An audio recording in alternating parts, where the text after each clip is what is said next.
Welcome back to the channel. This is Trendy Storm and you are watching second part of What If Naruto Was Framed by Hidden Leaf Village. If you enjoyed this video, please like, share and subscribe to this channel. Now wasting no more time, let's start the story. Pain responded, staring at Naruto. I assure you Uzumaki-san. Those rumors were gravely mistaken. With his sights fixed on the notorious Akatsuki leader, Naruto took a step forward. Rumors are merely fabrications of the truth. To a certain extent, they might even hold a little bit of truth. Naruto's movements changed slightly, and he could now see that Pain was no longer there. He let a small smile slip across his face, knowing where the leader might have gone. Pain muttered icily from behind, "Is this real enough?" He is holding a weapon to Naruto's throat with his right arm. Naruto's eyes confirmed his suspicions as he felt the icy tip of the kunai. Curtly, the blonde shinobi asked, "But am I real enough?" Pain's hands moved quickly, cutting the throat, and he narrowed his eyes. When the Naruto he had captured vanished in a cloud of smoke, his face remained unchanged. With his hands slipping back into his cloak, Pain questioned, "Are you done testing me?"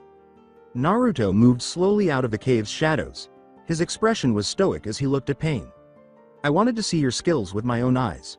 I refuse to work for anyone who is weaker than I am. A weak leader can only command weak warriors. Then I hope my performance didn't disappoint you Uzumaki Naruto." Itachi stood there, keeping a close eye on both men. He didn't seem to mind or care that he was briefly forgotten. That's all there is to it. He performed his duties.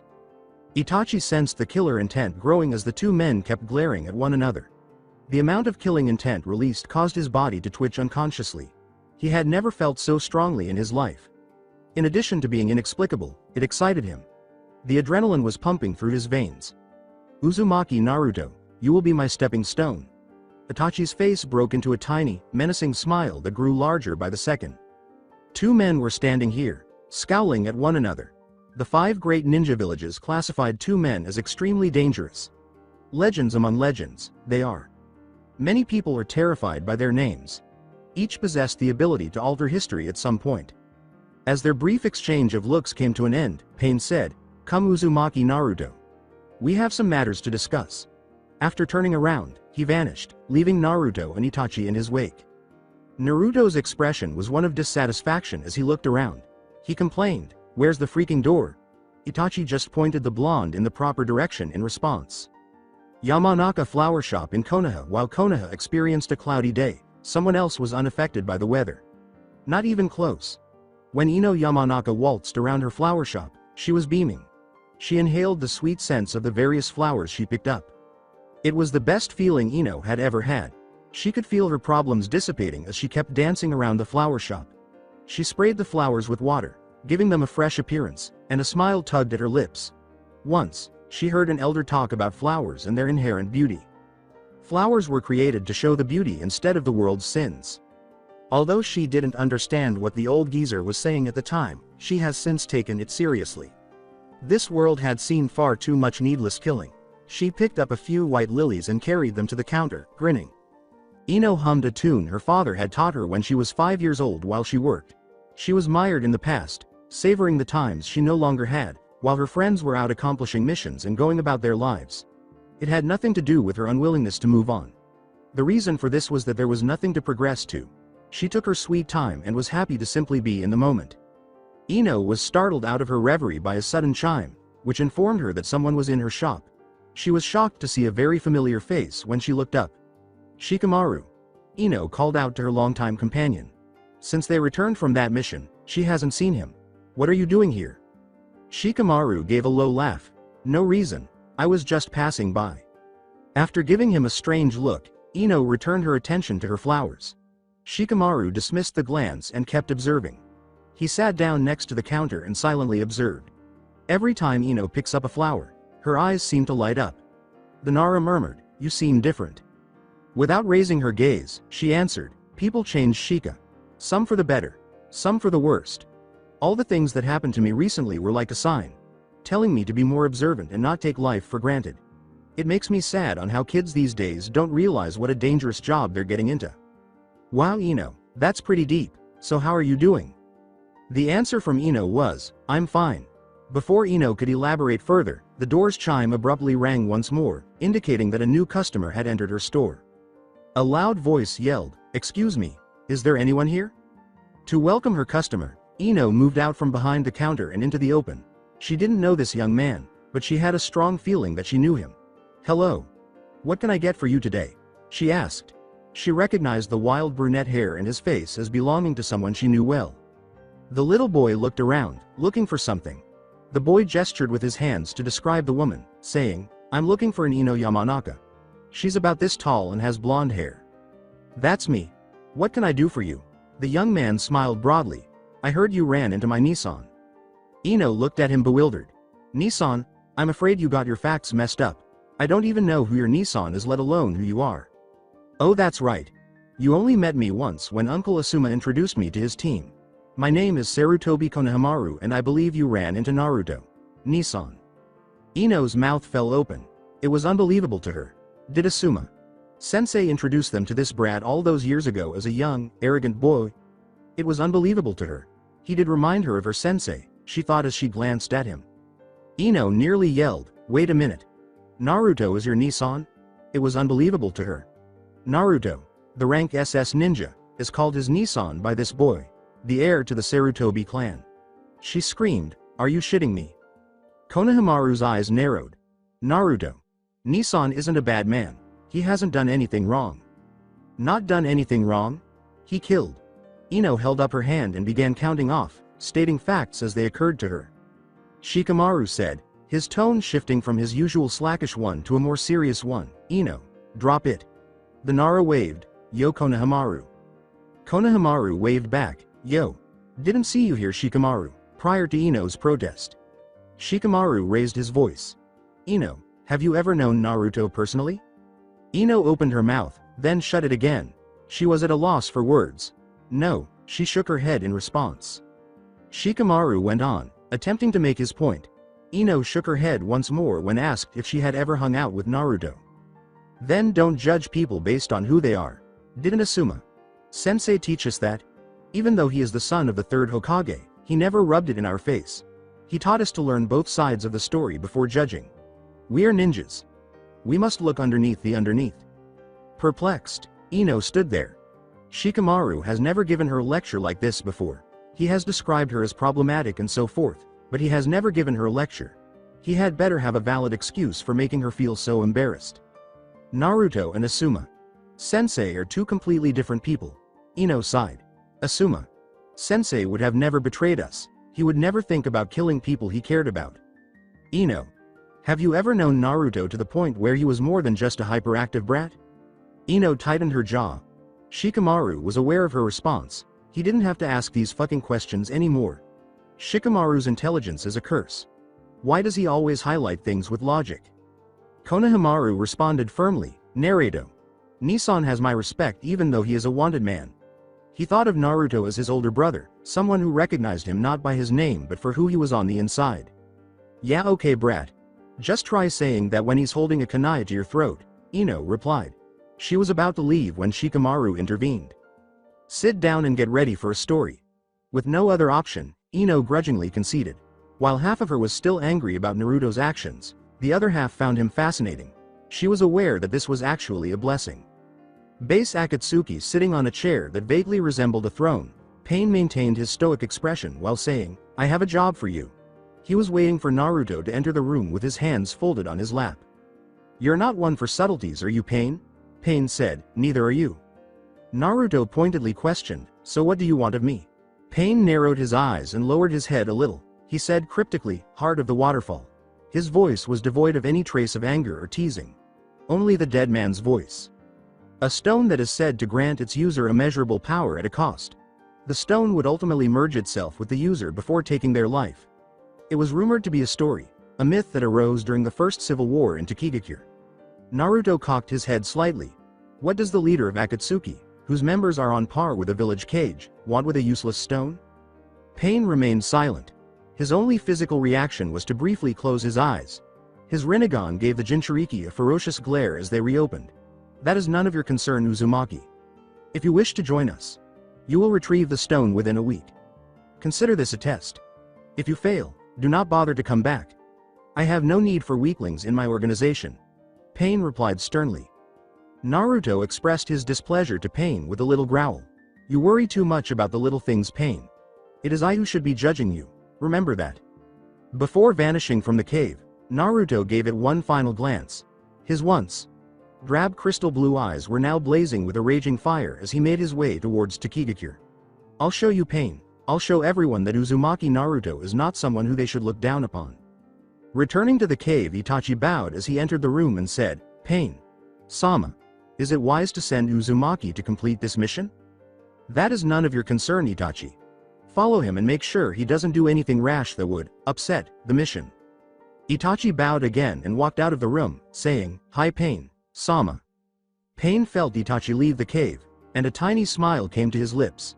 Pain's eyes flashed before going out. Soon, salvation will be here and there will no longer be any bloodshed. We can finally accomplish what we started all those years ago. The notorious Akatsuki leader stepped into the shadows and vanished as well, leaving the cave empty. I understand. Yamanaka flower shop in Konoha. So there he was, walking into our training ground just an hour later after completing his rank S mission. Anyone else would have shrugged us off to rest, but Naruto Nissan didn't. He came in with his full Anbu gear and stuff and started his demonstration on how to use ninjutsu effectively. I can tell he was really into it because he wasn't so distant, but after his demonstration, he had to leave quickly.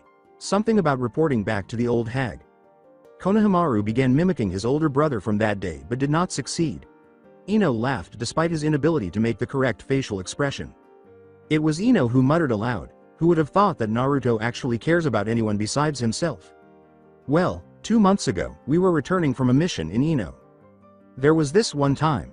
Shikamaru rubbed his chin as he began to remember what had happened. You were knocked out by a surprise attack from a group of missing nins while me and Choji were ambushed from behind. We thought it was over for you, but then this Anbu appeared in front of your body, shielding you from harm.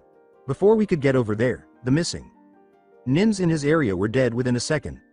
That guy must have been powerful because they were already dead before they took a step forward. Ino gave Shikamaru a stern look as he laughed uneasily, saying, I still don't know who that Anbu was. You guys never told me anything. The last part was emphasized by Shikamaru. Well, he carried you all the way back to Konoha. All 2 hours, Ino. By the time we got to the hospital, the Anbu was already standing next to you with his mask removed. I got a quick look before he disappeared in a puff of smoke. Ino's eyes widened slightly as she leaned closer. She was eager to find out who had saved her. Her heart began to beat more quickly than usual. She recalled how secure it felt to be held by him and how powerful his arms were. His mask was that of a kitsune, and that was all she remembered about the Anbu. It was Naruto.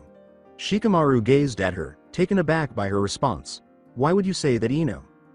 Ino merely grinned. There was no one in the history of Anbu to ever don a kitsune mask. It just seemed right that Naruto would wear it as a representation of something else. Shikamaru let out a sigh. If you figured this out sooner, why couldn't you have said so? It would have saved me a lot of effort. Geez, you're so troublesome.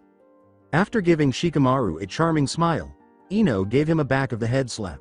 As he stood up, Shikamaru merely muttered something under his breath and asked, Care to repeat that?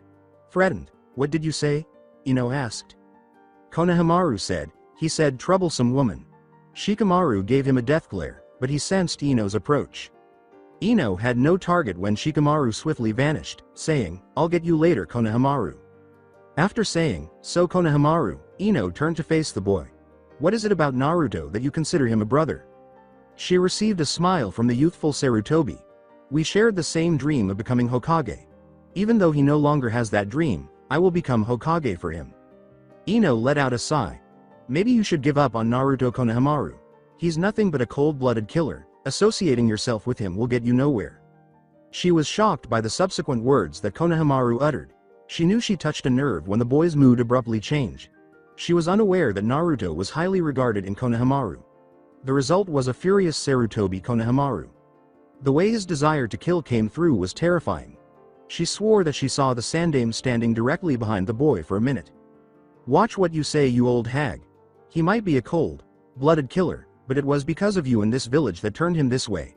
Next time you disrespect him, I will not hesitate to crush you. Whether you are a student of my uncle or not. The fire in Konohamaru's eyes flickered. His voice had an authoritative tone. Ino wanted to yell back, but her voice abruptly stopped working. If Nissan wanted to kill you, he would have done so, but since he spared your life, he must have seen something in you. Consider it his gift." The irate Sarutobi heir walked out of the flower shop without turning around. Although his blood was boiling, he wasn't really upset with her. He was upset with the villagers for their bigotry and ignorance. As he left the store, Konohamaru muttered, "Naruto. Nissan. Next time we meet, I'll prove to you that I have surpassed you." He raised his fist in the air as though he were making a statement, saying, "Only when I defeat you will it prove that I am finally worthy of becoming Hokage. Until then, don't die, Nissan." Within the flower shop as Konohamaru stormed out, Ino watched. Her knees finally failed her as she fell slowly to the ground. She finally overcame her initial shock and was able to whisper a little. She pressed her hands to her chest and asked, "Why would he defend Naruto like this? Maybe it's time I start digging a little deeper." After 2 days, Tsuchikage by the time the blonde Jinchuriki arrived at his destination, night had already fallen. He thought back to a particular memory as he passed the waterfall. His last visit to this cave was approximately 8 years ago. It happened when he was a carefree idiot in his genin days. He was out to save this village back then, and now he's back to steal something. How ironic. He would be a little amused now if he weren't swimming underwater. When Naruto eventually surfaced, he was met with a familiar sight after swimming for a good 3 minutes. Not much has changed in the area. The bridge and most of the buildings remained the same. He listened attentively for footsteps and voices as he swam to the village's edge. He immediately leapt out of the river and started his search for the stone when he heard nothing. In other parts of Taigakure, a gruff but feminine voice said, "Shibuki-san. Is this really necessary to take a walk right now? We're here to guard you, but you're not making this job any easier." With a slight smile on his lips, Shibuki touched a building nearby and said, "Gomen Hana-san, but there is a reason for my walk. Ever since I became the village leader, it has been my job to ensure their safety. I watched this village with an unstable economy turn into what it is now. A functional village where we can finally be proud of it. Yosh. Shibuki-san has the flames of youth burning deeply within his soul," Lee yelled. In a monotone voice reminiscent of his son's, Aburame Shibi said, "Lee-san. Please stop making so much noise. You're disturbing the villagers. Excuse us, Shibuki-san, but Hana-san has a point. It is best that we return to the mansion. We have a big day ahead of us tomorrow." Shibuki gave a head nod. "Thank you for your concern, Shibi-san." Shibuki started to move forward, but Hana stopped him in his tracks by extending her arm. She whispered softly, "Hold on." Her companion began to growl a little, but fiercely. "You hear that as well, Mitsu?" Lee moved slowly in front of Hana while rapidly looking around. As Lee whispered, "I don't see anything, Hana-san." Hana responded quickly, "There's someone here. Do you doubt the noses of the Inuzuka clan?" Shibi, who was also looking, did not try to hold the two. Inside, his bugs were going crazy. The thing that frightened him the most was that he could sense their fear. "Be on full alert. We don't know who we're dealing here." Shibuki stammered out, looked, with his fingers pointing directly ahead. As the Konoha team looked around, they noticed a figure approaching them. They could all sense the power emanating from this individual, and based just on their appearance, they were definitely someone to be feared. Naruto advanced in the direction of the group. He chose to investigate after hearing a loud voice earlier. He could sense their presence and their fear as he approached them slowly, and he enjoyed it.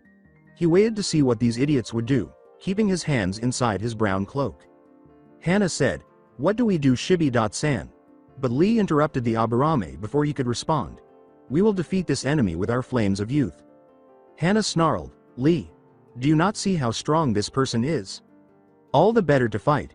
We aren't Junins from Konoha from nothing," Lee responded.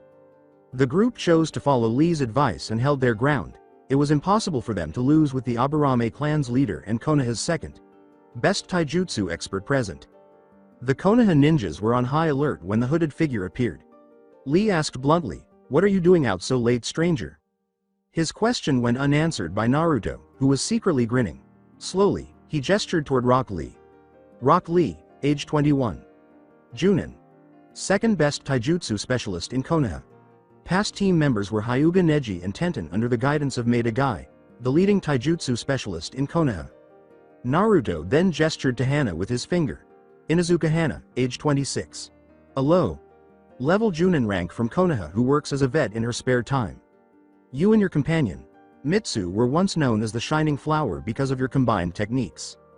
At last, Naruto gestured to Shibi with his finger. Aburame Shibi, age 45, also a Junin rank ninja. You are the leader of the Aburame clan who specializes in Kikai bugs. The bugs feed on the host's chakra system, but in return, they do their bidding. Your son Shino will most likely succeed you within a few years, thereby taking over the clan.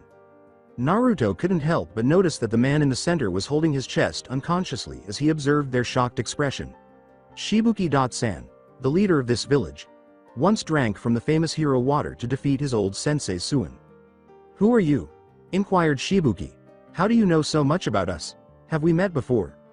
Shibi shut his eyes before Naruto could respond. So it is you. I never thought I would see you here tonight. You were once the plague of our village, scorned for being a demon, and after many failed assassination attempts, you still continued to mock us for our sins by walking among the living. Number 327 of the Konoha Bingo book. Ranked SS for your abilities and have been marked for death if encountered by hunter. Nins. Shibi paused for a moment before opening his eyes. Uzumaki Naruto, also known as the Silent Storm. After clapping his hands, Naruto gradually took off his hood so that everyone could see him. He gazed at them with his icy blue eyes as he heard multiple gasps. Aburame-san. I'm glad that you still remembered me. The person who was most shocked was Lee. Nah. Naruto. Shibuki interrupted him just as he was ready to advance. Naruto-san, what brings you here tonight? Naruto hardly recognized the man as he turned his eyes toward him. You have something I want, Shibuki-san, and I want it now. I'm afraid that I can't let you do that. Shibuki-san is under our protection, Shibi responded. Naruto gave them a small laugh to convey his amusement. The blonde Jinchuriki's eyes flashed a hint of red before turning back to cold blue. I don't know what it is about Konoha fools making them all so chivalrous. But know this. I intend to get what I came here for, one way or another. And if I have to kill you three to get through Shibuki, then by all means, I will send the Shinigami 3 new souls as payment. Naruto maintained his icy expression while closely examining the 3 Konoha Junins. He turned to face Lee and asked, so who wants to visit the Shinigami first? How about you, Lee? You were close last time. Maybe I should start with you. It seems like you're forgetting something, Uzumaki Naruto. We outnumber you 3-1. Even you, an ex-Enbu captain, cannot possibly defend yourself against 3 seasoned Junins. Shibi argued. Turn yourself in peacefully before we resort to violence. Naruto gave a small laugh. Naruto released some chakra to make his point clear, letting the Konoha ninjas see who they were up against.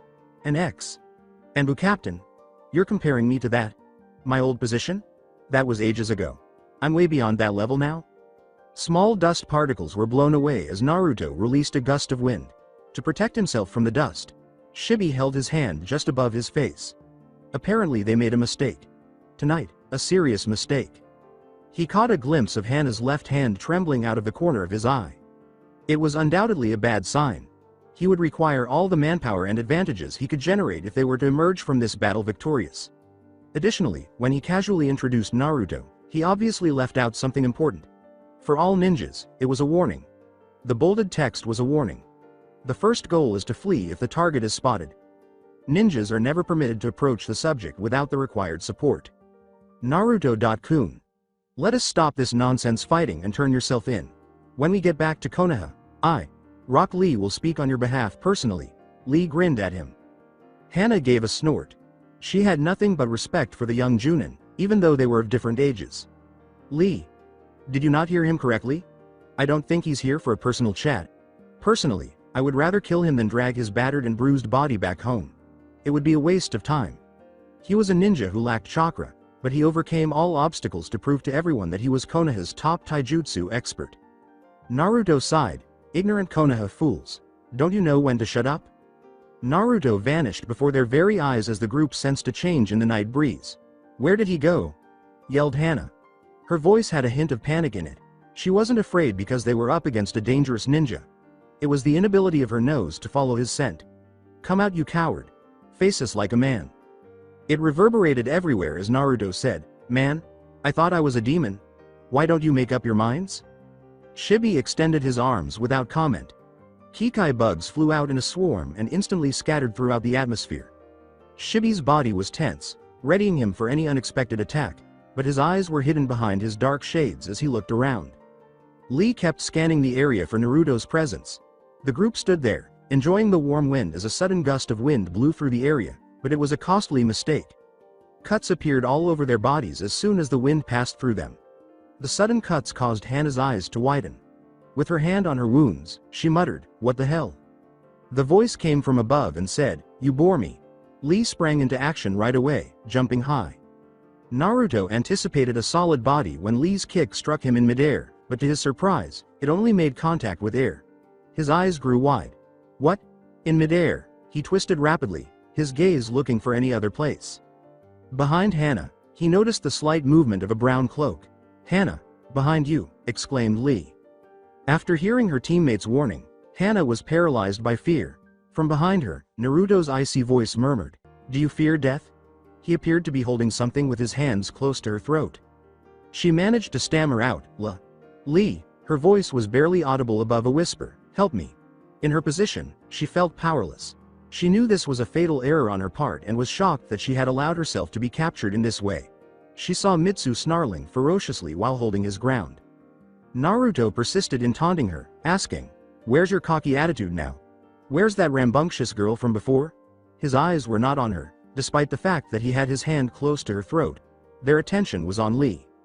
Lee yelled, "Naruto, your battle with me is not over," as he hurriedly took off his weights and hurled them in Naruto's direction. Anybody would be rendered unconscious by the 800 pounds of weights, which were roughly 400 pounds each. This was a win-lose scenario. He could kill Hana and then move, or he could release her and save himself, if he dodges. In any case, he wished it was the latter. Lee was surprised when Naruto stood there and used his left arm to catch both of the weights. He had a bored expression on his face and cocked his head slightly.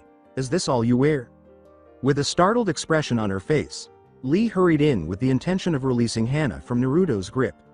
However, before he could get to her, Naruto stabbed her in the chest. Lee kept running in Naruto's direction after that. As the Hana he had just killed began to morph and reveal a jumble of Kikai bugs, Naruto narrowed his eyes. Lee whispered and crossed his arms a little as the bugs began to crawl over Naruto. First gate. Kaimon. Aku. As Lee's speed grew exponentially, a shadow of light enveloped him. Naruto observed the insects moving toward his body as they crawled along his arms. He never really had the opportunity to spar with Shino, so he was never able to comprehend how these bugs worked. He only knew that they consumed chakra and were dangerous. For ninjas, this combination is extremely lethal. Lee made his point by elbowing Naruto and then hurling him into the air in the direction of a reformed Hana Inuzuka. "I'm not the same Rock Lee that you once knew, Naruto. Ever since you defeated me, I have been training non-stop to redeem myself." The two started to rotate in midair as Hana leapt off Mitsu and said, "Deception is a ninja's greatest tool. Did you forget that? Eat it, Gatsuga." Naruto merely observed the approaching attack. He couldn't resist grinning. This attack was going to hurt, he knew that. The cyclonic movements indicated that the execution was flawless. He was struck squarely in the chest by the attack, which sent him crashing into the ground, leaving a huge crater behind. As the smoke cleared, Lee stood beside Hana, who was kneeling beside her dog. When the smoke cleared, the bug user was standing just above Naruto, releasing more Kikai bugs, but Shibi was nowhere to be seen. Slowly, Naruto stood up again, oblivious to the insects on his body. "I hope you got your attacks in," he said, "Advance 2 paces. Because that's all you're going to get. Don't act so tough. The Kikai bugs are draining your chakra as we speak. Pretty soon, you'll be nothing more but a pile of bones," Hana exclaimed. "Is that so?" asked Naruto. He extended his arm, allowing the innumerable Kikai bugs to spread throughout his body before quickly consuming him. Fushicho-kan. Sakuretsu. Everyone's attention was drawn to the sudden chakra outburst as a bright orange flame burst through the bugs, burning and destroying them all. Shibi abruptly collapsed to his knees, his body weakened by the loss of his entire colony of Kikai bugs. In an effort to maintain enough oxygen to keep the body moving, his chest was exerting extra effort. Admiring his handiwork, Naruto took a step forward. Wasn't that a bang? For the first time in his life, Shibi feared for his life as he looked up. He ought to have been wise enough to avoid confronting the missing nin. What genuinely led him to believe that a 3-Junin team could defeat a ranked SS missing nin? The head of the Aburame clan was left with nothing. One strike destroyed his entire colony of Kikai bugs. Naruto questioned icily, "Any last words, Aburame-san?" He was holding something firmly in his right hand. Shibi gave a sorrowful nod. He bowed his head in apology, but he maintained his stoic expression. Lee. Hana. I'm sorry that I failed you as team leader. Shibi. San. Lee cried. Second gate. Kumon. Aku. Third gate. Simon. Aku. Lee exploded from his position with the recently opened gates, causing a minor explosion, but Lee was already on his way to Naruto. When Lee appeared on Naruto's face, he was taken aback, and the two swiftly traded blows. Lee swiftly removed the match from Shibi and threw it into the air. Naruto was thrown into the air after a hard right fist from his blind side struck him in the chin. Ura Renge! Lee exclaimed, taking off his bandages and leaping behind Naruto, encircling him with his arms and bandages. Lee sped into the air, and when it was as high as it could go, they started to thud back down, Lee clinging to his foe.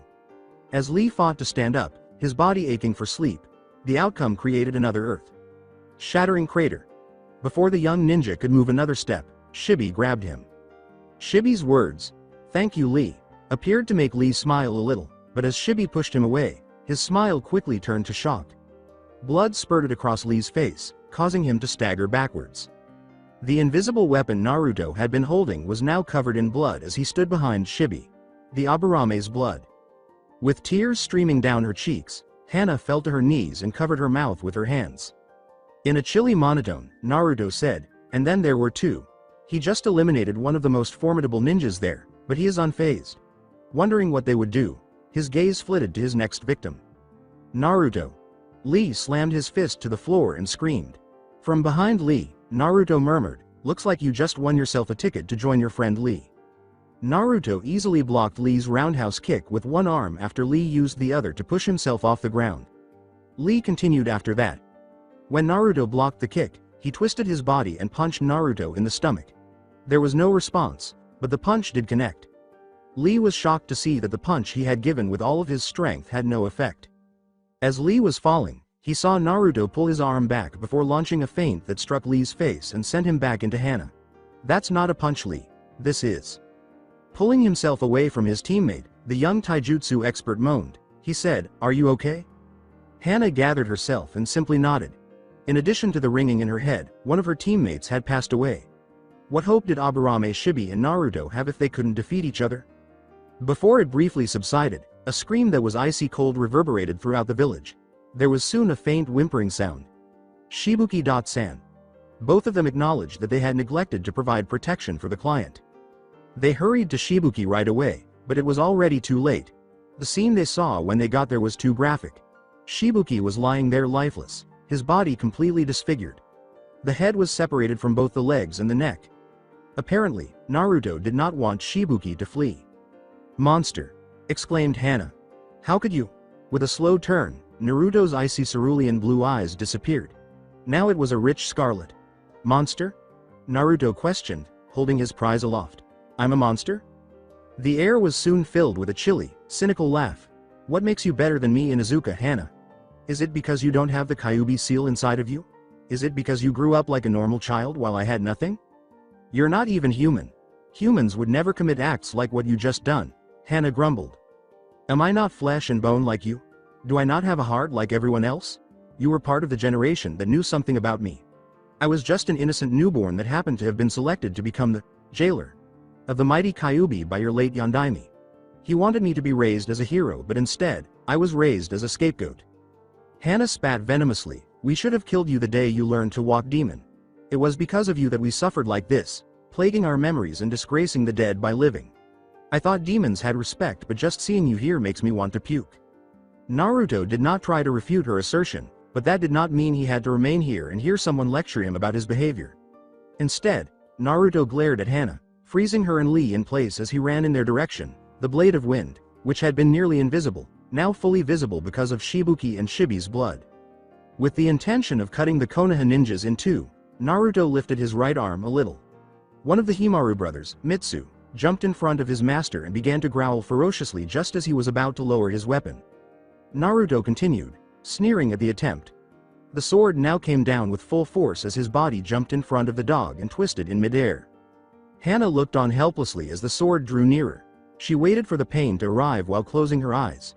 As she waited, she muttered to herself, "I'm sorry, guys." She opened her eyes slowly as a spray of warm liquid hit her face. Naruto stood there, staring at the ground with his ruthless red eyes. They both looked at the ground as their eyes locked. "Mitsu!" exclaimed Hana. She was instantly down by her companion's side after escaping Naruto's jutsu. As he fought to stand again, Mitsu gave a little whimper. She assured the dog, "Don't, it'll be okay." Naruto made his presence known by moving forward. With his arms extended, Lee materialized in front of him. "Don't you think you caused enough pain today, Naruto-kun?" Naruto-kun. What is with you and Naruto-kun? That Naruto-kun died the day he was banished from Konoha. That Naruto-kun died the day when your Yondaime sealed the Kyuubi within him. There is no more Naruto-kun. Only Uzumaki Naruto. The news saddened Lee, who lowered his head. "I see, then, I'm sorry my friend, I should have stayed by your side that day." Naruto said icily, "Enough. I never had anyone supporting me when I was alone and I surely as hell do not need your pity now." Uzumaki Naruto never existed in your prideful eyes. Only the demon. "You have to see it from our point of view," Lee said, but before he could complete his explanation, Naruto turned to face Hana. Distressed by her partner's passing, Hana yelled, "Monster! Demon! I swear I'll kill you!" All hope of Mitsu's recovery was dashed when Naruto gazed at the girl and then stabbed her partner in the heart with his sword. Hana let out a high-pitched scream, "Ah!" and then leapt in Naruto's direction, her claws pointed directly at his face. Tonight, she lost not one, but two of her friends, which was unacceptable in and of itself. Unconsciously, she threw herself at Naruto with the goal of killing him. As if anticipating this, Hana saw a grin slowly spread across Naruto's face. Before she knew it, she was screaming in agony as she fell to the ground, a tiny tunnel of light emerging in her eyes as she watched his hand move slowly in front of her eyes. Hana. She could not find the source of the frantic shouting of her name. The voice was vaguely familiar to her. "Lee," she said, barely raising her voice above a whisper. She became aware that Lee was in front of her as she narrowed her focus further, but there was a problem with this image. As Hana noticed that Lee's right arm was gone and that blood was streaming from it, she gave a little start. "Lee?" she exclaimed once more, finding the energy to move. "Why Naruto-kun? Why?" As Naruto placed his package inside his cloak, he dispelled his sword. His hand slowly withdrew inside as his eyes locked with Lee's. "I made a promise, a long time ago," he said. "I swore that, if I ran into any Konoha ninjas, I would destroy them." Small particles were blown away from the area by Naruto's sudden force. Lee gave a sorrowful laugh. "Then it is my duty to stop you here tonight." Naruto gave a headshake. "That was pretty foolish of you to jump in front of the girl. Now you're missing an arm. How are you going to defeat me now?" Lee bluffed, by opening all 8 gates. Hana's eyes grew wide. She was aware that her life was gradually coming to an end, but she couldn't afford for Lee to waste his time here. He needed to return and report. She had a gut feeling that tonight wasn't the right time for him to pass away. "Lee," Hana coughed instead of speaking, "run." With some surprise that Hana was still alive, Naruto cocked his head to the side. "You're still alive? Run, Lee," Hana screamed once more in desperation. Lee turned his head back and said, "Hana, I will not leave you here." She scolded, "Don't be a hero. Instead, you must retreat and tell Hokage Sama about the events here tonight." Naruto rushed forward and slammed his knee into Lee's stomach, saying, "Yes, Lee. Tell your precious Hokage Sama. Let her know that I will be coming back to fulfill my second promise soon." Lee caught a glimpse of Naruto's face as he stumbled back. His eyes had a sadistic expression. He took Lee by the collar of his vest and threw him into the river, saying, "Now run back like the dog you are." And then, there was one, as she lay on the ground, staring at her enemy, Hana took what appeared to be her final breaths. As the pain gradually spread throughout her body, she grunted, "You may have won this small battle, demon, but you will never crush the will of fire." In front of her face, Naruto knelt down and extended his hand. He shook his head, saying, "Will of fire? You should know that you can't crush fire." Blue chakra began to accumulate on the surface of his palm until it formed a perfect spherical ball. "You have to smother the fire in order to keep it from growing. This is the Rasengan Hana-san, the technique left by your Yondaime." Hana's gaze expanded. Although it was a very lovely technique, she understood its power and the chakra control required to keep it up. She realized the true meaning of fear when she turned to face Naruto. "Say hello to Shibi-san for me." Naruto killed Hana instantly by slamming the Rasengan into her chest without hesitation. The village was in shock later that morning, but there were no more screams that night. "Shibuki, the ninja leader, was discovered mutilated with his fist clenched around his chest, and 2 other ninjas were discovered dead. He seemed to be protecting something of value. As a result, there was a great deal of fear in the village, and people stayed away to protect themselves because they thought there was a murderer on the loose. Konoha front gate, 7 p.m. Lee made it through the gates and then fell to the ground. The terrified and frightened expression on his face was visible to those who discovered him. He was taken to the hospital right away, and word of it quickly went viral throughout the city. Konoha Hospital, 10 a.m. Tsunade's sake saucer fell to the table and broke when she learned that Lee had returned in critical condition. She quickly headed to the hospital, giving Shizune orders to summon everyone to Lee's room. After a long 10 minutes, practically everyone gathered in Lee's room, all of them shocked by Lee's state. When Tsunade disclosed that his right arm was missing, everyone quickly forgot that he had multiple broken ribs and a fractured left arm. Guy tried to exact revenge on the person who did this, but it took the combined strength of Asuma and Kakashi to hold him back. After gritting her teeth in frustration, Tsunade slammed her fist against the wall, which caused it to crack slightly. "Enough!" she yelled out. She spoke in an authoritative and irritated tone. Before she continued, she noticed that everyone was nodding their heads in agreement. "I know all of you have questions, so let me tell you about his mission before you start asking me one by one." The team consisting of Rock Lee, Inuzuka Hana, and Aburame Shibi was on a mission to act as bodyguards for Shibuki as he prepared his trip to Konoha. What he was coming here for was because he saw a vision in his dreams that someone was going to steal the heart of the waterfall. Heart of the waterfall. Wanted to know Shikamaru. He started to piece together the information in his mind, but he was unable to solve the larger puzzle. Who could have harmed Lee and his group like this? Tsunade signaled Shikamaru to stop talking by letting out a little growl from her throat. The heart of the waterfall is a unique item that has been passed down for centuries. The stone has the power grant the user the power of 3 cages combined but at a high cost. When the user uses the stone will take the user's life as payment for its services. The story caused Sasuke's eyes to widen a little, but something didn't feel quite right. Why would Shibuki have it? Because Shibuki was the one who inherited it from his father. It was his family that has been guarding the stone, but now, the stone has fallen into wrong hands. Kiba shouted, "What about my sister?" He was at his breaking point. He must have known. Lee was in some kind of nightmare when he made a little moaning sound before Tsunade could respond. He shook and twisted, then kicked his legs. Lee sat up and exclaimed, "Hana!" as perspiration trickled down his face. His eyes scanned the room as he inhaled deeply. Kiba grabbed Lee's collars right away. With force, he demanded, "Where the hell is my sister?" Lee averted his gaze and lowered his head. Kiba's eyes shook even more and widened. He cried out, "WHO did it!" Tsunade yelled, "Kiba," and dragged the young Inuzuka away from Lee.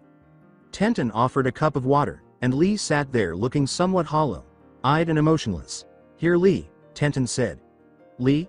She attempted to yell his name again. Neji came around his corner and pushed Tenten aside. Before striking Lee in the face, he lowered himself just long enough to look into his eyes. With his eyes now glaring at Neji, Lee immediately bounced back and leapt to his feet. Lee rubbed his face and exclaimed, "That was uncalled for my rival." Tenten tried to get Lee to sit down and said, Lee, if you're feeling better now, maybe you could tell us what happened." Touching his right shoulder, where his right arm had been, Lee let out a sigh. "He did this, he toyed with us," the boy went on, and everyone waited. Lee's face began to well up with tears as he said, "He came into the village while we were with Shibuki-san. He knew about the stone and didn't care what method he used to get it. He killed them all. He mocked each one of us, giving us the impression that we had the upper hand before showing us how weak we were compared to him." Lee's story was interrupted by the sound of a fist hitting the wall. Shibi-san was the first one to go. His entire colony of Kikai bugs were no match for him. In the end, he just destroyed them all. Shino bowed after carefully taking it out. He couldn't believe it. Sorry. He was upset to learn that his father, who was among the village's strongest residents, had been taken down in this manner. Tsunade questioned, "Are you sure, Lee?" Lee gave a head nod. "I saw it with my own eyes. Shibi-san had all his bugs surrounding him, but it had no effect, and that cost him his life." Then he cast an apologetic glance at Kiba. Lee bowed his head as more tears came out. Hana-san and her companion, Mitsu-san, were next to go. "I tried to protect her, but he was too strong. I'm sorry, Kiba-san," he said. "I failed everyone. I failed you. I failed Shibi-san, Hana-san, Shibuki-san." Tsunade attempted to console the Junin by saying, "It's not your fault, Lee, we'll get whoever did this." She was easily identified by the rage in her voice. The way she gripped the edge of the bed made it obvious to everyone that she was upset. From a distance, Lee's voice said, "I know who did this. It's someone who we're very familiar with." "No," Tsunade put her hand to her lips. She questioned, "Are you sure?" Lee gave a head nod. It was Uzumaki Naruto. There was silence in the room. Angrily, Kiba screamed and walked out of the room. Hinata bowed and fled the room, saying, "I'll go after him, Hokage Sama." Lee shivered as he described the battle's specifics, saying, "The way Naruto killed us off. It was like we were just pawns in his eyes. The way he moved, the strength he demonstrated, the red eyes. But that's not all, he purposely let me go with a message." Neji snarled, "Message? What else could that monster want? He's caused enough pain towards this village." He said he would be coming back to fulfill his second promise. His body slowly fell to the bed as he felt the fatigue strike him all at once. Everyone took Lee's words very seriously. The message that was delivered was chilling. Everyone was a little afraid of it. What did that second promise mean, and was there more to it? Tsunade massaged her temples with a groan. She was no longer able to enjoy her afternoon drink of sake because she now had to deal with the council, the Rookie 7, and one missing Ino Yamanaka. How wonderful it is to be Hokage. Everyone left the room one by one. "Okay. Everyone rush and let Lee get his rest. The meeting will resume in my office in an hour. Dismiss." The atmosphere was gloomy and melancholy as Tsunade gazed out the window while a cloud obscured the sun. "You're leaving me with no other choice, Naruto." Close to Suna, Naruto stared at the necklace a little as he dangled it in front of his eyes. "All that for just this?" he asked, holding the necklace up to his eyes and spinning it around to see what made it so unique. "No matter. I accomplished my goals. The only thing left for me to do is to settle the debts that I have left under the name of Uzumaki Naruto." Naruto vanished in a swirl of sand during a violent windstorm. Where? Nami no Kuni date, 2 days later. As she stepped into this village, Ino consciously checked her attire for the 1000th time. She demonstrated her loyalty to the village by wearing a matching black tank top and skirt, with her Hide.8 securely strapped to her arm. After a few minutes of scanning her surroundings, she finally settled her gaze on an impressive bridge. It was more than 3 miles long and exuded a sense of royalty. A sign at the base of the bridge caught her attention. As she continued, her eyes widened. "We, the people of Nami no Kuni, dedicate this bridge to Uzumaki Naruto for his duty and service to this country. It is in his honor that we," she said, "name this bridge after our hero. It is with our greatest pleasure that from this day forward, this bridge will be called the Great Naruto Bridge." No freaking way. She made an effort to conceal her astonishment, but it's shocking to have a bridge named after someone you know. "Well, I guess this is the place to start looking since he directed me here." Rewind the same day she spoke with the young Sarutobi, she made the decision to learn more about Naruto Uzumaki. What made this man so unique? Her insatiable curiosity would not stop until she had the answers. After an hour of sitting in the same stool, enough was enough. She screamed in exasperation and tossed a bouquet of flowers in the trash. She was unable to finish any work because Naruto was constantly on her mind. Ino remembered that Kakashi was Naruto's former sensei, so the notorious copy ninja was her current target. The bookstore was the first place she visited on her way across Konoha. Most likely, the pervert was there to read the most recent Icha Paradise books. She saw an elderly man with white hair crouching down and peering into a tiny hole as she passed the hot springs on her way there. The word, pervert, flashed into her head, making her blood boil. With the intention of ending the pervert's life, she stomped over there and made a fist.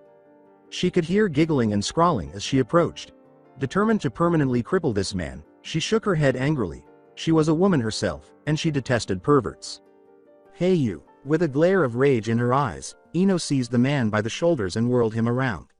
"What do you think you're doing?" The man rubbed the back of his head and swallowed uneasily. I'm lost?" Before she beat him, Ino gave the man another chance to make an excuse by cracking her knuckles. The man bragged, "I am Jiraiya, the famous Sannin of Konoha." When Ino heard his introduction, she halted her advances. She sneered at his pitiful attempt and swiftly assessed the man again.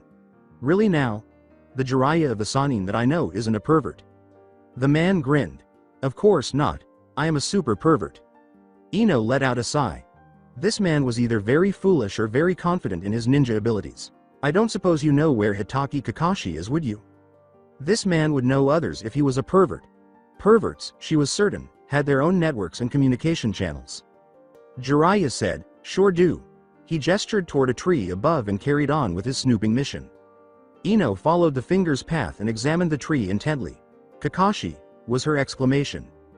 Kakashi said, "Ma Ino-chan, you don't have to shout," as he leapt from the tree. She whispered to herself, "Perverts. All guys are perverts."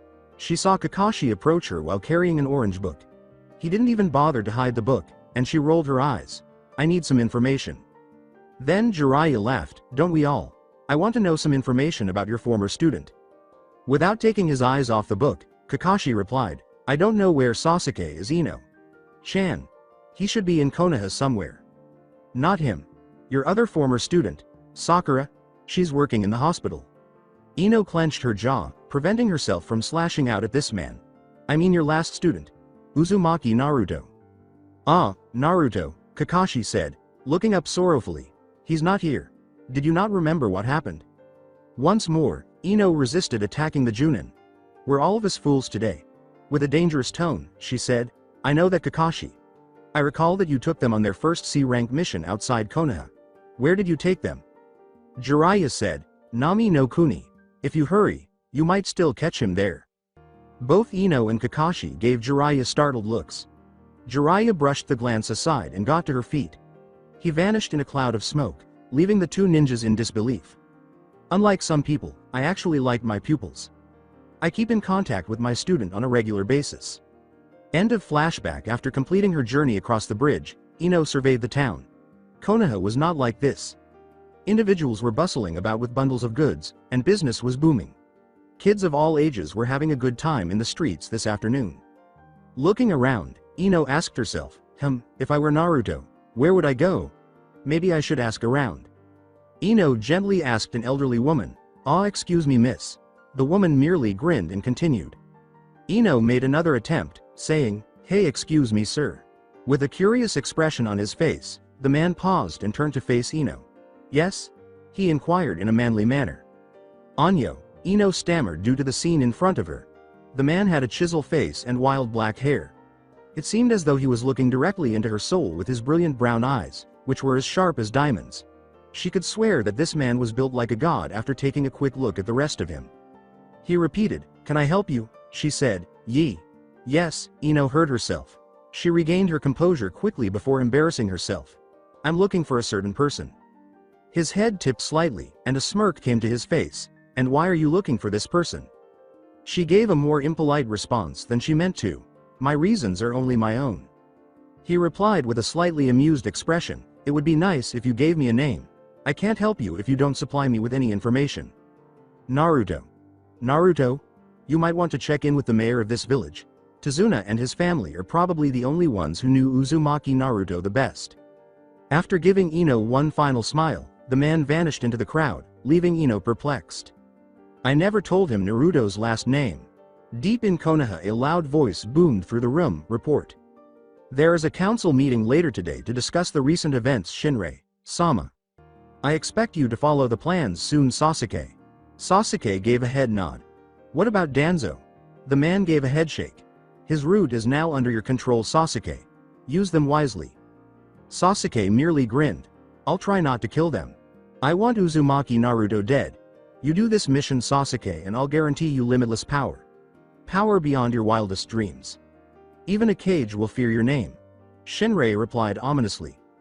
By observing Sasuke's eyes, he was able to determine his thoughts.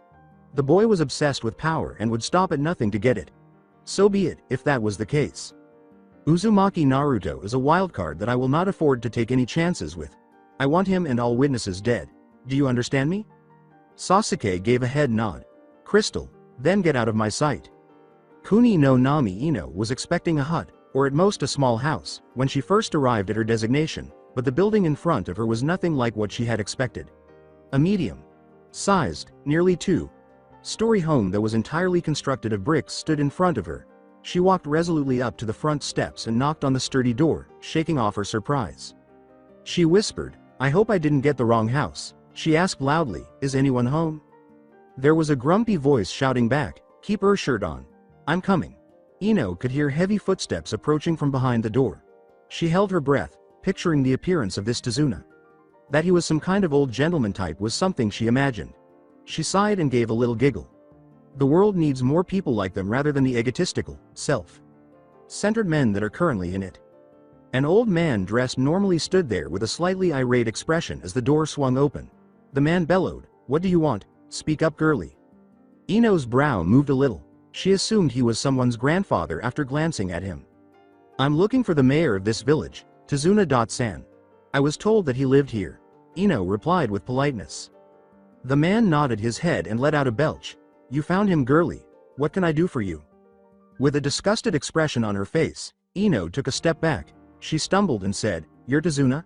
With a start. She didn't mind. The man in front of her was ruining his reputation by dressing like a slob. "You got a problem with me? No number, but you're dressed like a slob, a bum. For someone as important as you, how can you dress like this?" "Aha. I told you Otou-san. Even this young lady agrees with me." With a groan, Tsunade crossed his arms over his chest. "I'm the goddamn mayor of this village, Tsunami. I will wear whatever I goddamn want." Tsunami threatened. "Then you can cook for yourself tonight." She gave the older man a fierce look and said, "I'm sure Inari would be glad to see some of those delicious dishes that his grandfather always bragged about. You go, girl." Ino cheered for this woman in silence. She was keeping the man in place by using his own self-serving boasting. Womankind wins. At last, Tsunade gave in and went back upstairs. As she returned her focus to Ino, Tsunami wore a triumphant grin. "I'm sorry that you had to see that, Miss Yamanaka." "Ino Yamanaka." Tsunami clarified. "I think the position of mayor finally got to his head. It's not all bad. He does a lot for this village and loves it like his own." Ino chuckled. "Sounds like a great Kage in the making." Upon hearing the elder man's tirade of profanities from the second floor, the two women continued to laugh at his expense. "Oh dear me. I seem to have forgotten my manners. Come in, Ino-san." Since all Ino had to do was ask Tsunade a few questions and be on her way, she wanted to turn down the invitation, but the older woman was adamant about inviting people inside. "I'm sure whatever business you have with Otou-san will be a long one. Most of his business meetings take a while." Ino now found herself in the mayor's home. The interior was more opulent than the exterior. It had everything and more than one person could have. Ino could tell that Tsunami was likely the kind of person who managed the household and kept everyone in line by running a no-nonsense home. There was not a single mothball or dust particle in sight. It made her think of her mother in a way. "I'll be back with some tea and my father shortly, Ino-san. Just make yourself comfortable." The woman vanished into the kitchen after that. Ino had a slight smile on his face and could hear the joyful humming that Tsunami was singing. "Maybe I will stay for a bit." An irate Tsunade was also there by the time Tsunami returned with tea, and it seems that his shirt had pulled him downstairs. As Ino watched Tsunami pull the man into the den, she suppressed a laugh. Tsunade's gaze strayed to his sake bottles behind Ino and he said, "Well, I'm here. What do you want, girlie? Make it quick. Cutting into my sake time." Ino stated bluntly, "I was told that you could help me find a certain person, Tsunade-san." She was never the wishy-washy kind of person. By no means. The sadist of Konoha, Ibiki Morino, had her as an apprentice. His ability to torture and interrogate people has made him famous. Ino inherited all of his knowledge about torture and interrogation, which made her job even easier because of her ancestry. Saying she enjoyed her job was a mistake. It would be equivalent to claiming that Kakashi only enjoyed his books if she said that she enjoyed her job. Ino was passionate about her work. She loved having incredible control over people's mental states because of her abilities. She was a lethal beauty both on and off the battlefield, especially when you factor in the abilities of her mentor. Tsunade repeated, "Tell me who you seek already, girlie. You're wasting my time." It killed him deeply that he hadn't had his sake in more than 2 hours. The exquisite Iwa liquor. It was genuinely a divine gift. Reaching for his tea, he took a tiny sip. As the liquid went down his throat, he let out a sigh. Sake and tea have very different tastes, despite having very similar liquid qualities. "I'm looking for Uzumaki Naruto." When Tsunade briskly entered the council meeting room, the conversation paused for a moment as her presence was sensed. Tsunade grinned to herself as she relished the impact she had on these individuals. It wasn't often that a Hokage's arrival would silence a room full of council members. The meeting, which she anticipated would last for hours, began when she cleared her throat and sat down at the head of the table. "Greetings. We only have one agenda here today, so let's get to it." The council members gave a quick nod, signaling that they were prepared to start. It has come to my attention that Uzumaki Naruto can no longer be left alone. What are your thoughts on this issue? Send our most elite team of ninjas and kill him, exclaimed Takaomi Kenji, a council member. A number of others gave a nod of agreement. It is foolish to diminish our forces like that. We have to think clearly. What do you suggest, Shikaku? The head of the Nara clan sighed. Bah, I'm getting too old for this, he babbled on, but Tsunade snarled at him to stop him. I suggest going under a united front. If we can somehow lure Uzumaki near our borders, we can set up some sort of trap that will render him helpless. Poposterious, exclaimed Nikatsu Kaien. We must swiftly kill the demon. Who knows what happens if we take time to plan this out? The longer it takes, the stronger he gets. We can't risk having another demon run amok on us. Tsunade glared at the man, saying, Kaien-san. Mind your mouth. You are within the presence of your Hokage.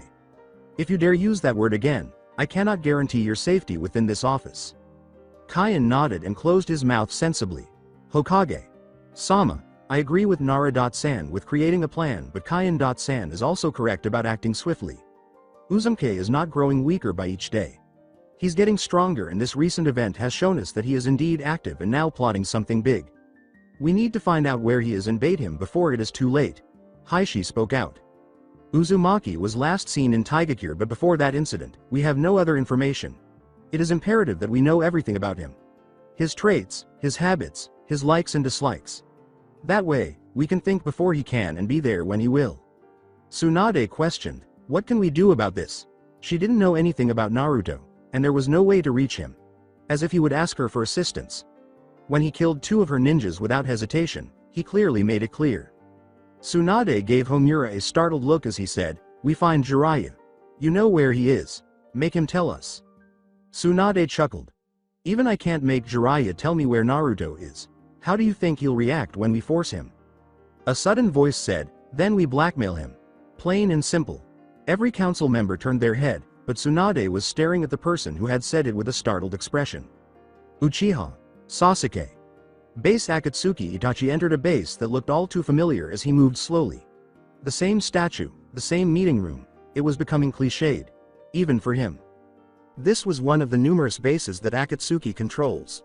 As far as man can see, the organization has at least 2 locations in each of the map's regions. After the 23rd base, he lost count and stopped caring. He had a particular fondness for one base, but they only met there once.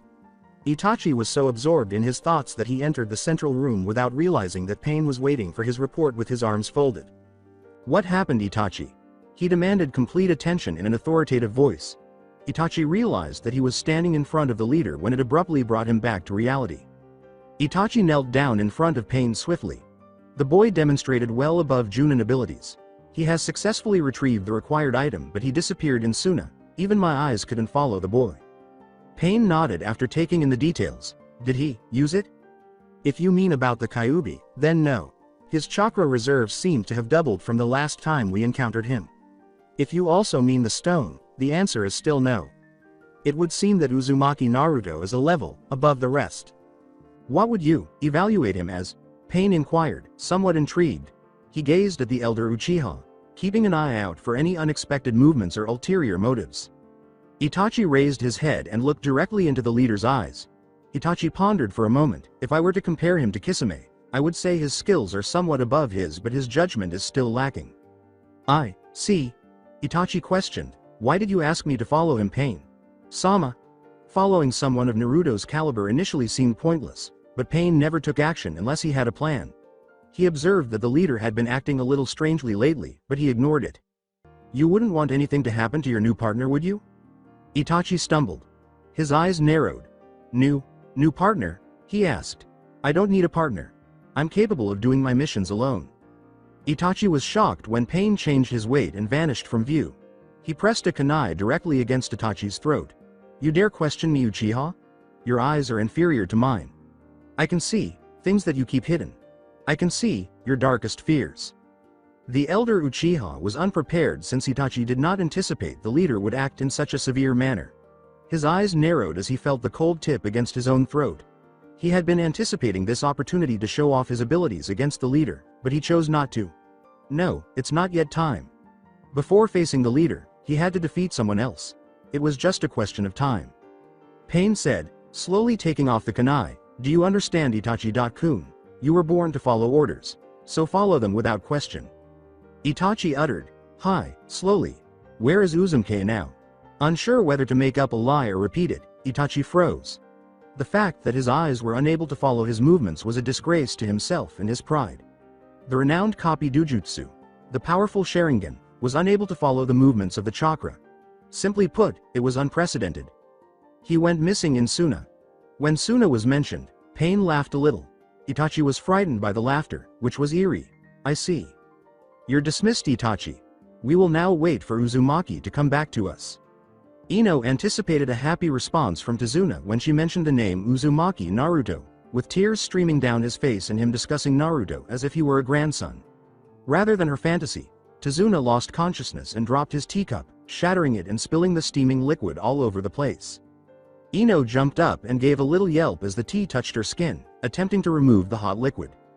Ino scowled and said, hey old man, what's your problem? With a terrified expression on his face, Tazuna sat there with his arm trembling uncontrollably. Why are you searching for that man? As she cleared the mess, Tsunami had a dejected look on her face. Ino-san, you should turn back and go back home. Uzumaki Naruto isn't someone who you want to be involved with. It's just too dangerous for you.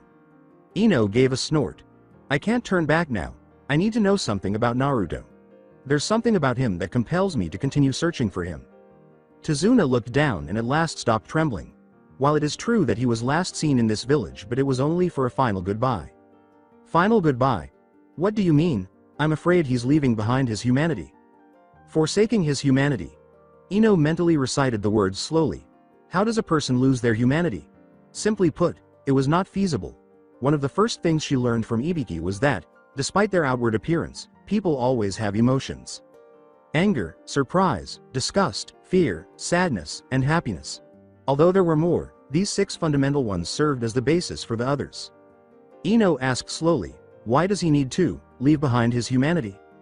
Tazuna gave a headshake. He glared at Ino, revealing his true self, saying, he told us about what Konoha did to him and I shouldn't even be telling you this. But I see something in you, girl. I don't know what it is, but I think you'll be able to reach him before he swallows himself in darkness. She squeaked, me? Tazuna responded cynically, no, the other pretty blonde hair girl over there in that corner, of course you. With a growl, Ino leaned forward. Stop speaking in riddles, old man. Tell me what you know and I'll decide for myself if I want to save him or not. As she stood there, Tsunami observed the growing hostility between her father and this girl. Simply put, letting anger rule one's life was unhealthy. She said sharply, cut it out, you two. I will not have any fighting in this household. Leaning back in their reverent seats, the two gradually retreated. Where is Naruto now? Tazuna gave a shrug. The boy's a hero in this town. Everyone recognizes him for what he's done for this village and how he defeated Gato and his henchmen. Wait, he defeated them? Wasn't it Uchiha Sasuke? Tazuna burst out laughing when Sasuke's name was mentioned. Grasping his stomach, he loudly pounded the top of the table. That boy? Don't be joking, girlie. He was unconscious when he fought Haku. Naruto was the one who saved them. Ino's eyes narrowed. Are you sure it wasn't the other way around? Do you take me for some kind of fool? Ino and his own daughter gave him glares for that. He sighed as they both nodded. If Sasuke was the one who saved Naruto, why the hell did we not name the bridge after him? Use your common sense for once. Although Ino frowned, it wasn't directed at Tazuna. It happened at Sakura, her old best friend. She was deceived by that forehead girl. She prevented the truth from ever coming to light after all these years. She cursed under her breath, damn you, Sakura. Rewind. A young Sakura approached Ino's face with a broad smile on her face and said, hey Ino.pig. Guess what we came back from? A young Ino said, another boring mission. She said, anyway, where is my Sasuke.kun? Sakura exclaimed with joy, my Sasuke.kun, and I came back from a rank mission. Get real, forehead. There's no way you could handle a rank mission. Not only did we handle it, Sasuke.kun unlocked his Sharingan and defeated a very tough hunter. Nin, Sakura exclaimed with pride. The news caused Ino's eyes to widen. She pulled Sakura into a nearby restaurant and said, Sakura, tell me what happened. The two talked until nightfall. End of flashback. Ino made fun of herself by saying, "I'm such a fool." She then slammed her head into the table. Fool. No good fool. Tazuna was a little alarmed by her behavior and worried that the girl might go insane. A normal person wouldn't intentionally harm themselves in that way. It was just strange. Tsunami, on the other hand, could relate to the girl's suffering and fully understood what she was going through. Her hand touched Ino's shoulder. "It's okay, Ino-san. The deeds of the past stays in the past. It is the future that we should worry about." With a sigh, Ino raised her head from the table. "I'm a fool." Tazuna snorted and said, "No doubt." Tsunade shot back, "Care to repeat that, Uchiha? You're speaking about a fellow Sannin here. Do you forget that I am a Sannin as well? Such mockery will not be tolerated." Sasuke gave an eye roll. "You're overlooking one of the basic rules of a ninja Hokage. Sama. If we can't trust someone to be honest with us, how can we trust them at all?" Kaharu remarked, "I think Sasuke-san is right, Tsunade." When the others agreed with her, the elder grinned and looked around for support. "Either way, I don't control Jiraiya. He, like myself, is a Sannin. He differs from normal ninjas. He isn't bounded by our law. He follows his own code, coming and leaving as he pleases." Once more, Sasuke said, "That's where you're wrong, Hokage. Sama." He raised his hands to his face and folded them. "We're going to hit Jiraiya where it hurts. You're going to shut down the hot springs. We're going to declare him a missing nin." Tsunade exclaimed, "What?" She slammed her hands on the table and gave Sasuke a fierce look, saying, "You're talking treason. I should kill you for even thinking about that. That is an absurd idea. No way in hell am I allowing you to label Jiraiya as a missing nin." With a tiny smile concealed beneath his hands, Sasuke answered, "Then maybe we're already in hell. Maybe this is the hell that you're speaking about." The other members of the council began to mutter as they talked among themselves. "If we label Jiraiya as a missing nin, he's bound to meet up with Naruto. We will then place the both of them under heavy surveillance and then strike." Sasuke clarified, "We all know how Jiraiya favors Naruto. We will send ninjas after the Toad Sannin, and when Naruto hears that his teacher is in danger, he will miraculously show up to save the day. We will have Shino place a small bug on Naruto, and from there, we will plan carefully and wipe them both out. Watch what you say, Uchiha. That's my teammate you're talking about." Sasuke gave a headshake. "A ninja that isn't loyal to us is just as good as an enemy ninja. We don't need Jiraiya on our side. We don't even know where his loyalties lie." Tsunade clutched her knuckles tightly. She was on the verge of losing her temper, and if she did, she would be able to remove the haughty grin from the Uchiha's appearance. "I will not allow it, Uchiha. Not as long as I'm Hokage." Sasuke gave a shrug. "Fine. Why don't we settle this with a vote then? All or nothing, Hokage. Sama. If I win, we do it my way and you will not interfere. If I lose, I will resign from my spot on the council and spend the rest of my days in jail for speaking treasonous terms." Tsunade snorted, "You got yourself a bet, Uchiha. All in favor stand now." It has already split the council, which is standing slowly. The council consisted of 36 members, excluding the Hokage herself. Although she was above the power, it appeared that her influence was gradually eroding. Slowly, one by one, they stood beside Sasuke. 2, 10, 15. With a solemn expression, 17 people rose to their feet. The other half stayed seated and gazed at their Hokage with assurance. "Looks like a tie, brat," Tsunade said with assurance. Sasuke gave a headshake. "That's where you're mistaken, Hokage. Sama. The head of the Yamanaka clan, Ino Yamanaka, isn't present for this meeting, so there is a total of 35 people here. The last one to vote is the head of the Inuzuka clan herself, Tsume-san." It would be an understatement of the year to say that Tsunade was shocked. She was duped and defrauded. This can only be explained in that way. She paid the price for her boldness and was defrauded. It all came down to Inuzuka Tsume, who was the mother of Naruto's murdered daughter, Inuzuka Hana. Tsume closed her eyes and got to her feet slowly. "I want revenge on him. He will pay for killing my daughter." Sasuke grinned broadly as he gazed at a vanquished Tsunade. "This is my win, Hokage. Sama, and starting today, we will begin the operation to eliminate Uzumaki Naruto once and for all." As they celebrated, the council members let out cheers. They were at last putting an end to their troubles for good. As he left the room, Sasuke sneered, "Good day, Hokage. Sama." With a growl, Tsunade struck the wall with her fist, causing it to split and crack. Glaring at the other members, she turned around. "Get the hell out of my sight." She was left alone with her head lowered to the table as the room swiftly cleared out. She closed her eyes and muttered, "Bloody hell," as she considered her next course of action. Kuni no Nami, the times are undoubtedly changing in this town that is slowly thriving. Although it was nearly 8 long years ago, it felt like he had just entered this impoverished village yesterday. Since then, the town has undoubtedly changed. The lone figure moved slowly into the bustling bar, where there was a lot of conversation and a strong alcohol odor. Men who don't give a damn about anything are drinking the night away. He spoke in a whisper, as though he weren't actually there, and said, "A bottle of your finest sake." According to the barmaid, "Coming right up, sir." Even though she was concealed by a brown cloak, she could still see the man's remarkable features. She blushed as she looked into his cerulean eyes and saw his golden blonde hair and attractive face. Leaning against the bar, the man's gaze wandered around the patrons. He saw a man horsing around with these friends in the front, his voice loud. The man swatted away the red-haired bartender's tray when she approached him timidly. The man screamed, "You dare ask me to pay for your lousy food and drink? Do you know who I am?" His group created a commotion in the bar by imitating their leader. The bartender was dragged into their table against her will as they laughed. The bartender came back with a bottle of Iwasake and said, "Here's your bottle, sir." He didn't mind the cost, and this was the best bottle in the house. The leader was furious at her remark and yelled, "What did you say, woman? You don't know who I am? I'll tell you who I am." He aggressively seized her wrist. "I am Uzumaki Naruto, the only ninja to be ranked SS in this entire world," he boasted. The bar was silent as the man called out his name, and everyone was staring at the boisterous figure. "That's right. You all better shut up when you hear my name." The man who placed the order for the bottle of the best sake from Iwa laughed. His handsome face broke into a small smile as he looked at the so-called ninja. The laughter caused the leader to turn his head. "Do you want to die, you punk?" The man's cloak was urgently pulled by the barmaid behind the counter. "Please, sir.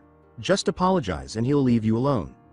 The man got to his feet, shrugging off her touch. "Is he a regular here?" The woman merely nodded, her eyes displaying fear. "I see."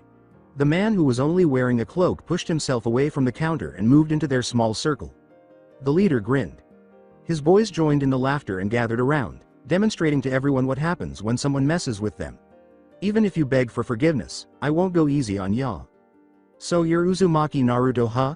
He grinned arrogantly, his yellow teeth bared, and his breath smelled of alcohol. "That's right, punk. Maybe if you kneel and lick my shoes, I might consider forgiving you." "You can't be Uzumaki Naruto." The leader was caught off guard and retreated a step, unaccustomed to having his voice interrupted. It annoyed him when he did not get a verbal answer from the man. "Do you not see my blonde hair and piercing blue eyes? Does my muscles and strength not prove it?" he asked. "I'll show you why I am ranked SS." He suddenly moved, striking hard and moving rather quickly for a big man. His group looked on with astonishment on their faces. That's his famous rock punch. He demolished 3 Konoha hunter nins with it. When the punch landed, the silent man merely smiled and held out his palm. "What the hell?" the leader said, pulling his fist back and staring in amazement when he realized that his attack had no effect on the enigmatic man. The man slowly withdrew his hand and took off his hood, revealing his features to the audience. "I already said that you can't be Uzumaki Naruto because," he said, "I'm Uzumaki Naruto." Takamura Ichiro was the gang's leader and the big man.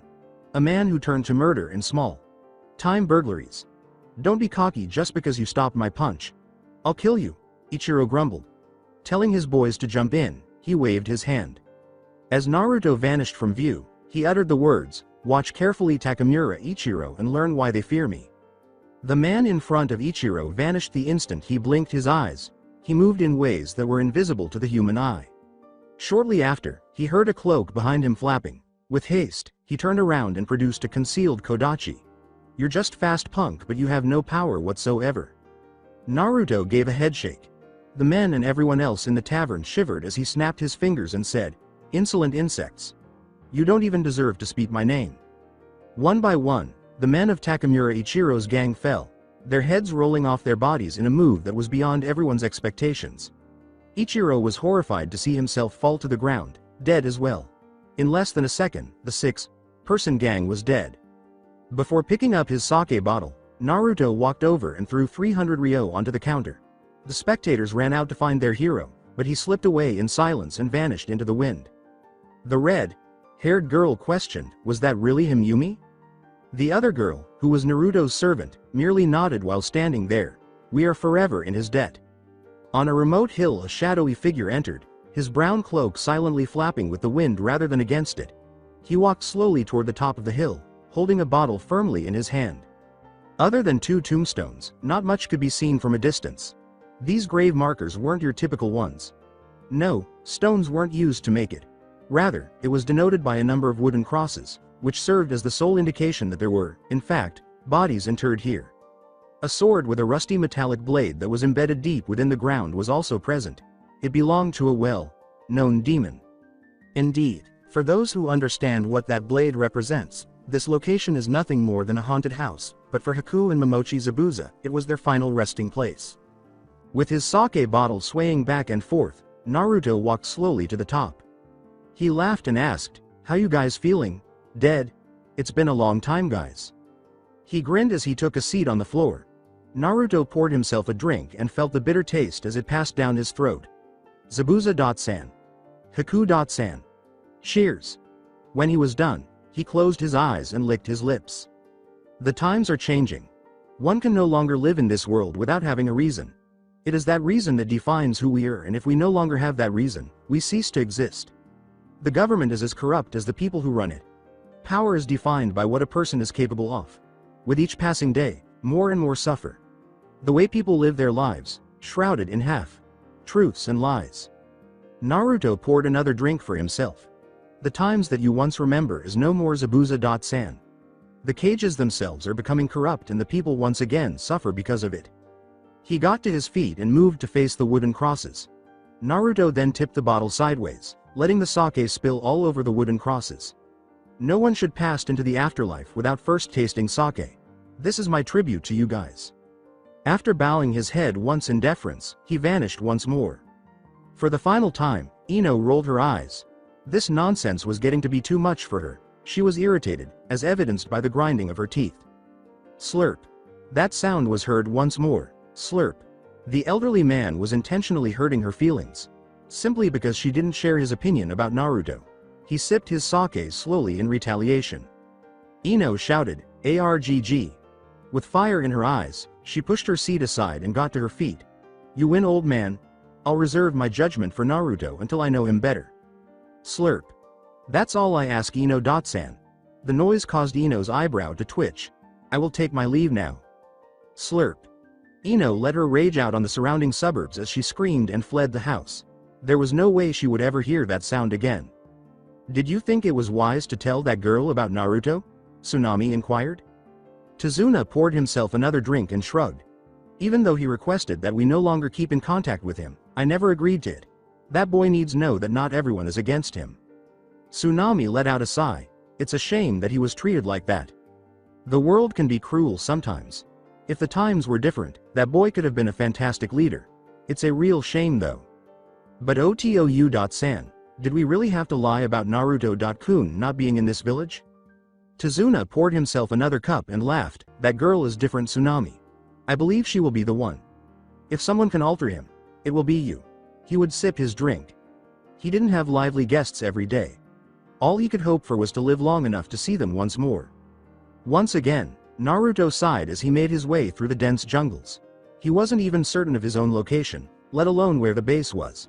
He was certain that he was returning to his starting point in the west ever since he left Nami no Kuni, but he was sadly unaware of his surroundings. Naruto gritted his teeth in frustration and uttered, "Damn it. Did I go in the wrong direction again?" The clock was running out and he had a deadline to meet. Where the hell is Itachi when you need him? If you only paid attention when I told you before, you wouldn't be in this mess. Look at you. You look like a fresh genin who stepped out for the first time, Naruto-kun. Naruto's gaze expanded. He thought he heard Itachi's voice in the middle of nowhere just now. Perhaps he was deceived by his ears. Without looking back, Naruto questioned, "Are you a mirage? If you want to know where the entrance of the base is, you better follow me. I won't tell you for a third time." Itachi didn't say anything more before running off and jumping from tree to tree. Naruto swiftly spun around and began pursuing the Uchiha, soon catching up to him. "So where is the base?" Itachi didn't respond to his friend with the blonde hair. He pointed directly ahead and kept jumping. The temporary base is located in Kawa no Kuni, just off the borders of Konoha. Are you guys stupid? Having a base that close to the enemy is just asking them to storm it? Itachi paused, landing on a solid tree. That's where you're wrong. It is because of that reason that Sama purposely chose it. What better way to elude your enemies than having a base right under their nose? It would be one of the last places they would expect to look. I never thought Pain was the gambling type. Sama doesn't leave things up to fate. When a person has the power to change the world, fate is in your hands. He doesn't work against fate either, he works with it. Despite all of the conversation, Naruto maintained his concentration for a while. Unconsciously, he was aware of his surroundings and kept a close eye out for any unexpected attacks. Even though he may be temporarily employed by Akatsuki, this does not imply that he is yet safe. He had something in the inner pocket of his cloak that was thought to have come directly from the gods. The centerpiece of the waterfall, a necklace that was worth as much as Tsunade's. Even though their combined value is sufficient to purchase 3 Hokage mountains, each one is extremely powerful. The power from Tsunade's grandfather, the Shoden, is contained in the necklace she currently wears in her procession. It has the capacity to restrain and manage the power of a Biju. Additionally, it was said that the wearer of the necklace would die. That rumor was dismissed by Naruto. When he still had it, no amount of misfortune or suffering in this life could compare to what he had been going through all his life. He would even challenge fate to try to make things worse for her. However, in exchange for the user's life, the heart of the waterfall had sufficient power to give one person the strength of multiple cages. It was a deadly double-edged weapon for its wielder. The power wasn't the only thing about this necklace. Naruto was certain of that. Pain wasn't exactly the kind to pursue a career in politics. He was powerful enough. The Rinnegan, him and those eyes of his. This necklace was most likely used for something else that would help Pain carry out his scheme. Whatever it was. Naruto questioned, what does Pain intend to do with this necklace? He will tell you when he is ready. Naruto said, TCH. In other words, you don't know either. Only a select few from Pain's inner circle would know, he suspected. He most likely used the other members as pawns in his small game. Naruto wore his cloak and grinned. He had a small game that he would play, merely to observe its extent. Pain was sitting atop Naruto's throne with a passive expression on his face as Naruto entered the base. I take it that you had a pleasant journey?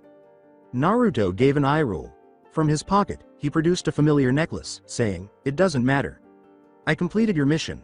He left it hanging for a while, evidence that he had succeeded in his mission. Pain acknowledged that Naruto had finished the task by giving a small nod of his head. Hand it over. Pain felt an approaching projectile and jumped away before Naruto could hand him the necklace. He noticed a brownish bird flying after him out of the corner of his eye. He sprinted up the wall and took off, knowing what this was. A small explosion occurred when the bird, unable to follow Naruto's movements, collided with the wall. Art is a bang ya. Naruto let out a growl, Deidara. He slowly turned his eyes red as he glared at the Akatsuki member. When he began to reveal some intent to kill, Pain became aware and focused on the duel. Deidara chuckled. Is that how you greet a fellow Akatsuki member? Naruto whispered behind Deidara. Are you still sore about losing your arm? He threw a barrage of forceful, fast punches at Deidara's midriff. Deidara turned swiftly, avoiding the Jinchuriki's blow by using the momentum his body had already gained. He could clearly see the blows in his mind and reacted appropriately. A smirk gradually developed on his face as he dodged them from left to right. Is that all you have? Nope. I just didn't want your blood on my cloak. Deidara let out a little scream of rage before turning around and attaching his knee to Naruto's stomach, which made him vanish into smoke. Damn you Jinchuriki. Where the hell are you? He screamed. Naruto squatted against the floor, disappearing into the darkness from the corner of the room. He learned everything he needed to know from the information provided by that clone. Things have changed a lot since his last meeting with the Akatsuki member during his earlier Anbu days. Deidara had evolved beyond a long-range combatant. In some way, he changed and reshaped his body to become a more complete fighter. He thought the man was a dancer in the way he fought. It was a very ugly one, but based on his movements, it seemed like he was waiting for and responding right before his blows landed. Naruto decided that enough was enough and focused while holding up a single hand seal. A number of cage bushins showed up, and they knew what to do because they had a single plan in mind. Deidara looked around and snarled. Where are you hiding, you filthy rat? Here. The process was the same, using the shadows to attack. Deidara had already anticipated his opponent's strategy. Memorizing it and studying it, he was aware of Naruto's favorite jutsus, his preferred methods of attack, and his dislikes and likes. He went this far just to exact his retribution. Deidara dodged a blow and attempted an uppercut, but the Naruto he was battling vanished in a cloud of smoke before he could make contact. Unexpectedly, Deidara leapt to her feet, barely escaping a downward attack. Naruto murmured, "Where are you looking?" from above. Deidara glanced up in a hurry and saw Naruto aiming his signature Rasengan at him. His hand immediately got to work as he instinctively reached into his back pocket. His own signature jutsu was finished in a matter of seconds. Kabaku Nendo. C4 Karora. Rasengan. Pain stopped these two attacks before they could connect their attacks by appearing in midair. He easily threw them to the ground after catching them both on their wrists with a simple twist.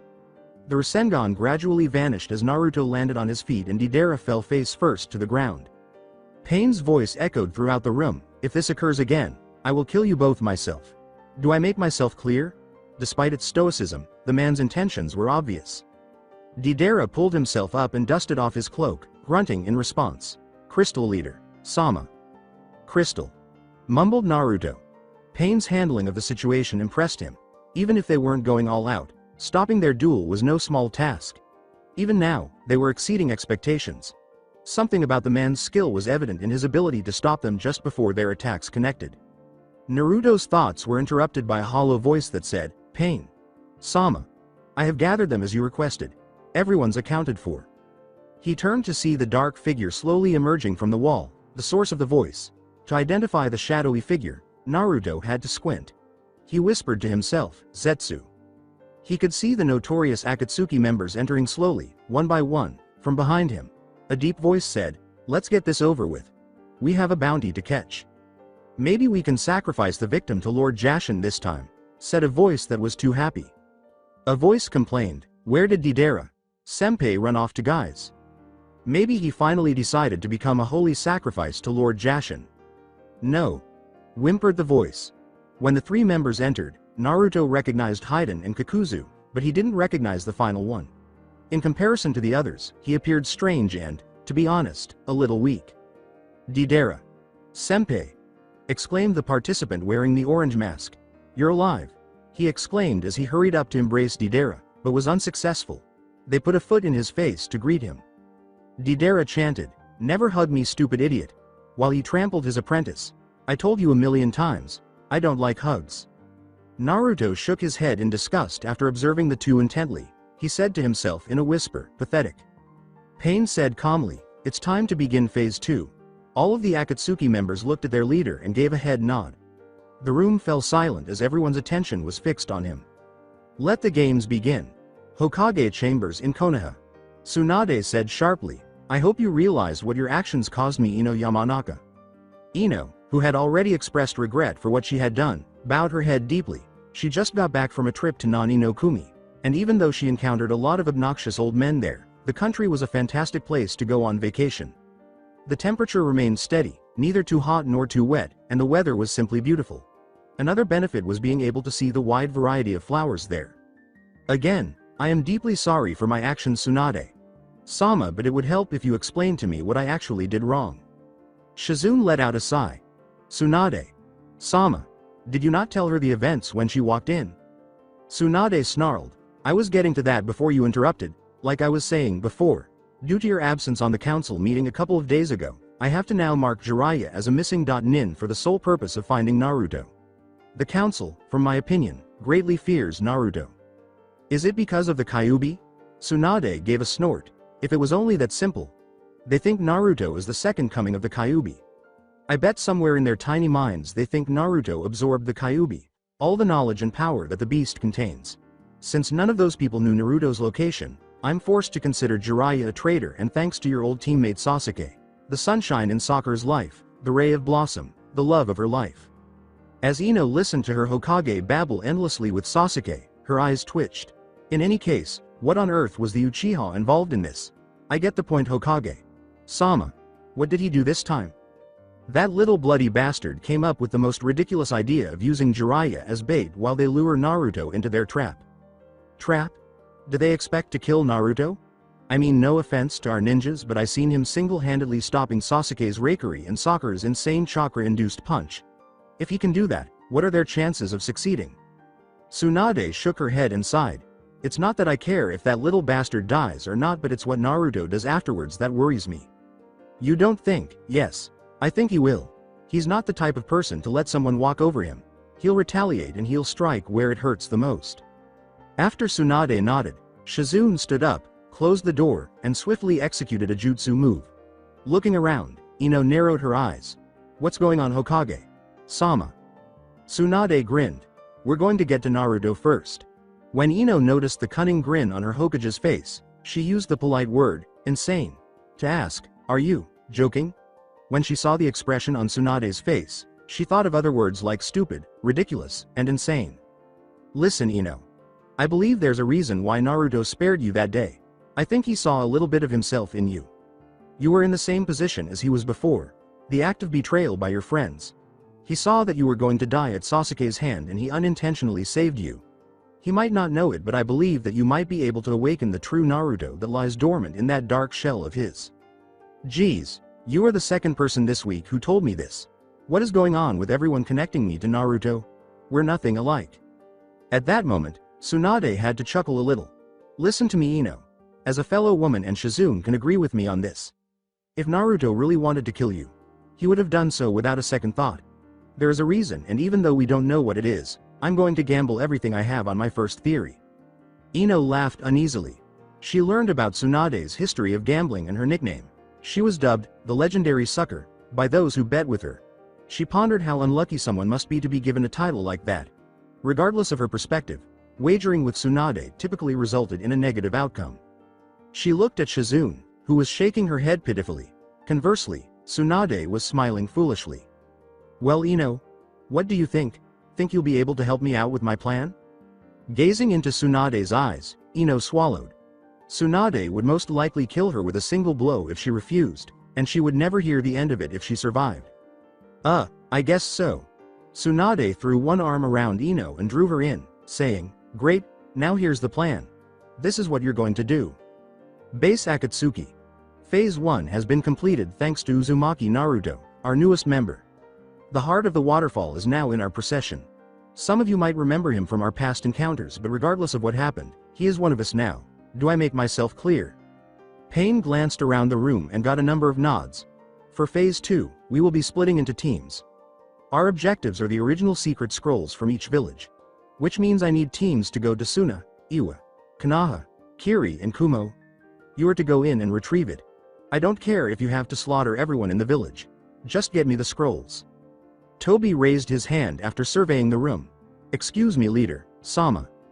Pain glared as he turned to face Toby. What is it?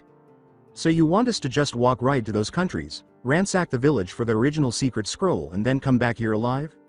If you don't retrieve it, you're better off dying there because I'll kill anyone who fails this mission. Toby swallowed. I understand. Pain glanced around the room and made a few snap decisions before indicating Deidara and Toby. Good. Now here are the teams. You two will go to Iwa. I'm sure you guys will leave with a bang. Then Pain gestured to the following squad. Hidan and Kakuzu. You will travel to Kumo and retrieve it. I'm sure there are plenty of bounties there to satisfy your needs, Kakuzu. Just make sure that you get the scroll.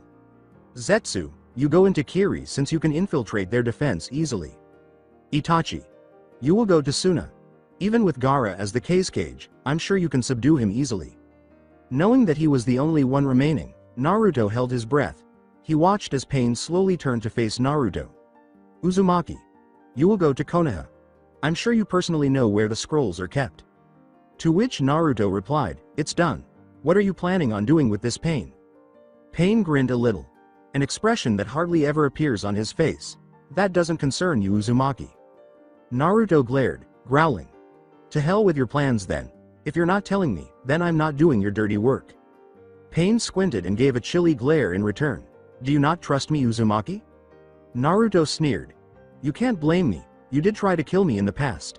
How would I know that you wouldn't try it again? Deidara chuckled. Fool. We gave up with hunting the Bijus because the Hachibi left this world. Without it, we couldn't continue with our original plan of purifying the world. Pain turned around, but paused halfway through, recalling something. Once you retrieve those original scrolls, I will tell you, but not a moment sooner. Zetsu, give him the robes. He then vanished into the room, unconcerned with what the others did. Yes, my lord. Standing there, the Akatsuki members watched as their leader vanished back into a secret room. They all set out for their destination one by one until only Zetsu and Naruto remained. Zetsu dutifully tossed Naruto a pair of dark robes and said, "Here." Naruto effortlessly grasped the garment and unfolded it, gradually savoring the velvety material. It's very ironic. A few years ago, we were enemies and now we're working together. Who would have thought? His old cloak slid off as soon as Naruto pulled the string close to his shoulders. Feeling the smooth fabric against his skin, he wrapped the new cloak around himself. Let's see what the future has in store for me. Ino shouted, "You want me to what?" Shizune shouted, "Are you insane?" As well. Both of them stood there, their eyes wide as they gazed at their Hokage. That goes against all protocol, Tsunade. Sama. Believe me, this will succeed. Tsunade responded in support of her position. If Ino travels with Jiraiya for a while, they're bound to run into Naruto and maybe she can talk to him on my behalf. What about the part about marking Jiraiya, Sama as a missing nin? Tsunade laughed and said, "Oh, don't worry about it. The paperwork goes through me as usual. I'll just lose the paper somehow and make up some other prosperous excuse of not getting it down. Besides, the bingo book can only be updated every 3 months. That leaves us with exactly a month to get this job done." With their mouths open, Shizune and Ino stood there. What they were hearing was unbelievable. The council's plans were thrown off balance by their own Hokage. They were meant to cooperate in order to bring peace to the village, weren't they? But, what the hell are you going to do about me? Mark me as a missing nin as well? Ino argued. I never agreed to that. Never, Ino. I will be sending you out on a long-term escort mission for a month instead. No one will be much wiser. Shizune brought up her personal opinions about the matter when she said, "Tsunade. Sama. This is highly unfair to Ino. Shouldn't you even get her consent first?" Tsunade rolled her eyes and said, "All right, Shizune. I'll ask her what she thinks." Well, Ino Yamanaka, do you accept the mission? Ino glanced at Tsunade, who was grinning sweetly at her while holding a medium-sized paperweight in her right hand. A metal one. Under the weight of Tsunade's death grip, Ino saw the paperweight fall apart. The paperweight shrank until it was only a fourth of its former size as the fist gradually closed. Ino quickly said, "I accept," while continuing to gaze at the item in Tsunade's hand.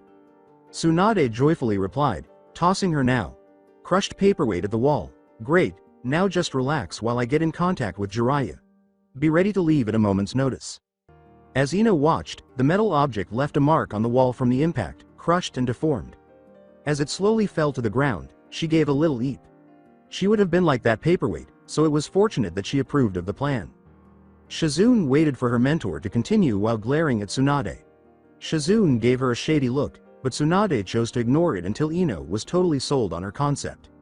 "Since it's settled, I want you to rest up and be prepared for anything. I have an odd feeling from the depths of my stomach that something is going to happen soon. Be on your guard, Ino." Ino bowed, then walked out of the room. Hi. All she could think about was how she was meant to perform her part in Tsunade's game. She returned to her apartment with a sigh, wanting to take a long, overdue bath. Shizune watched the door close on its own from the outside and said, "Explain. Why did you send Ino with Jiraiya? You could have sent me." Tsunade gave a headshake. "I know those old farts on the council are monitoring my every move and I'm sure they're watching yours as well. I can't afford to send you away because it would alert them and I don't want them catching on too fast. The reason I sent Ino is because of her history with Naruto. Maybe she can get through to him and she is also a member on the council so they don't suspect her yet. She can move under the radar whereas you will have a much harder time. So we're going to let Ino rush into her own death? Never. If everything goes according to plan, she will be unharmed." With a tone of insecurity, Shizune questioned, "But you're sending her with Jiraiya. Are you sure you won't do anything perverted with her?" It was like sending a lamb into a lion's den to send a female to go with Jiraiya. Tsunade grinned. Ino's not known as the best torture and interrogation expert in Konoha for nothing, Shizune. If that pervert crosses the line, I'm sure she'll hurt him where it hurts the most. Shizune let out a sigh. "Okay, but just to be clear, I'm not 100% on board with your plan." Tsunade sank back into her seat and closed her eyes, saying, "It's okay. It's my burden alone to carry and I don't need you to help me. I'll do just fine. If I don't do this now, I'll never forgive myself. Shizune watched Tsunade, who was like an older sister to her, sag in her chair with a sad smile on her face. She had no family left but herself, and she was facing the world alone. Now that Jiraiya and Naruto had left Konoha, it was her responsibility to make sure Tsunade would stay out of trouble. Shizune missed the tears streaming from Tsunade's eyes as she shut the door behind her. Tsunade was aware that she was crying and that the reason for it was all of the regret she harbored. A person could only take so much before passing out. She would take on any burden to make that child Hokage if she still had Naruto. She might have to put up with his sporadic assistance if she had Jiraiya, but they were like family to her. They were the only people who nearly became her only family, but they were no longer there. Shizune was all that remained of her, and she would be damned if Shizune were taken away from her like the others. Is it finished, Sasuke? With a smile, Sasuke answered, yes, Shinrei. Sama. He had been waiting for this moment. The time for retribution. Following these arduous months of sacrifice and training. At last, he would exact revenge on Naruto. Shinrei got to her feet and burst out laughing. The man in total darkness burst out laughing, evil and maniacal. At his antics, Sasuke couldn't help but smile. Shinrei clapped his hands together and opened one, revealing a bright orange flame in the middle of his palm. Soon, Konoha will be under my control. Those fools on the council are completely clueless to my plans. It is only a matter of time before I launch my takeover. Do you know what this is, Sasuke? A flame? Sasuke asked, not paying attention to the direction of the discussion. Shouting, Shinrei made a fist and closed his palm. No, you fool. This is what Sarutobi claims to be the will of fire, a trait that every Konoha citizen has within themselves. When I rise to power, I will crush it. As he watched his so-called master laugh some more, Sasuke thought, you are the fool, Shinrei. I'll end up ruling Konoha after I'm done with you. It is impossible for a fool like you to comprehend the actual power this village possesses. Where is that fool Danzo hiding, Sasuke? Sasuke gave a shoulder shrug. I have my Nei on the lookout as we speak. They have been given orders to eliminate and dispose of that fool. Good, Shinrei replied. And what of the demon? They brought my plan. I'm just waiting on the Nara fool to make a plan and for the bingo book to be updated. Once both parts have been complete, I will personally kill him. Sasuke had a fairly accurate idea of what was going through Shinrei's mind, despite the fact that he was unable to see him at the moment.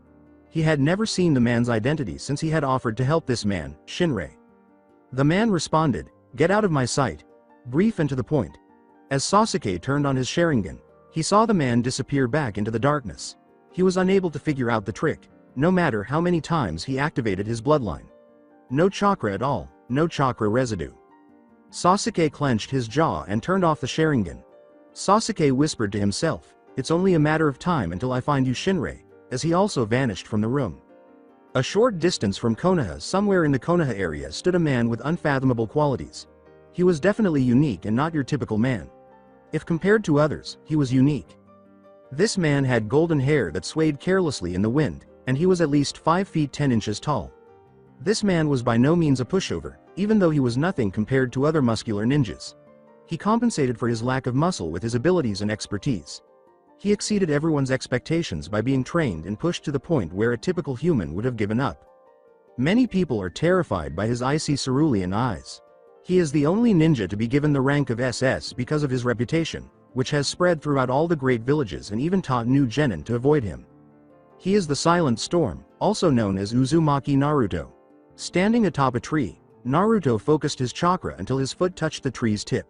His eyes were closed as he stood there, his new cloak billowing in the breeze. The sounds of birds, rustling leaves, a brook's rushing water, and the faint cries of some forest animals were all nearly audible to him. He was aware of his proximity to Konoha and his obligation.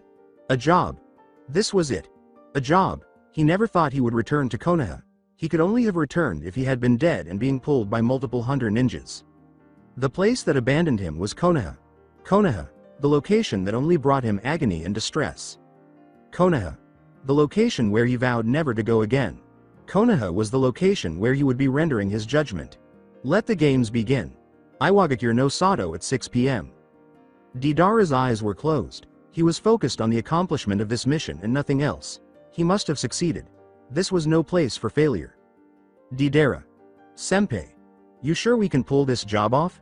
According to this statistical graph compiled by yours truly, our odds don't look that great.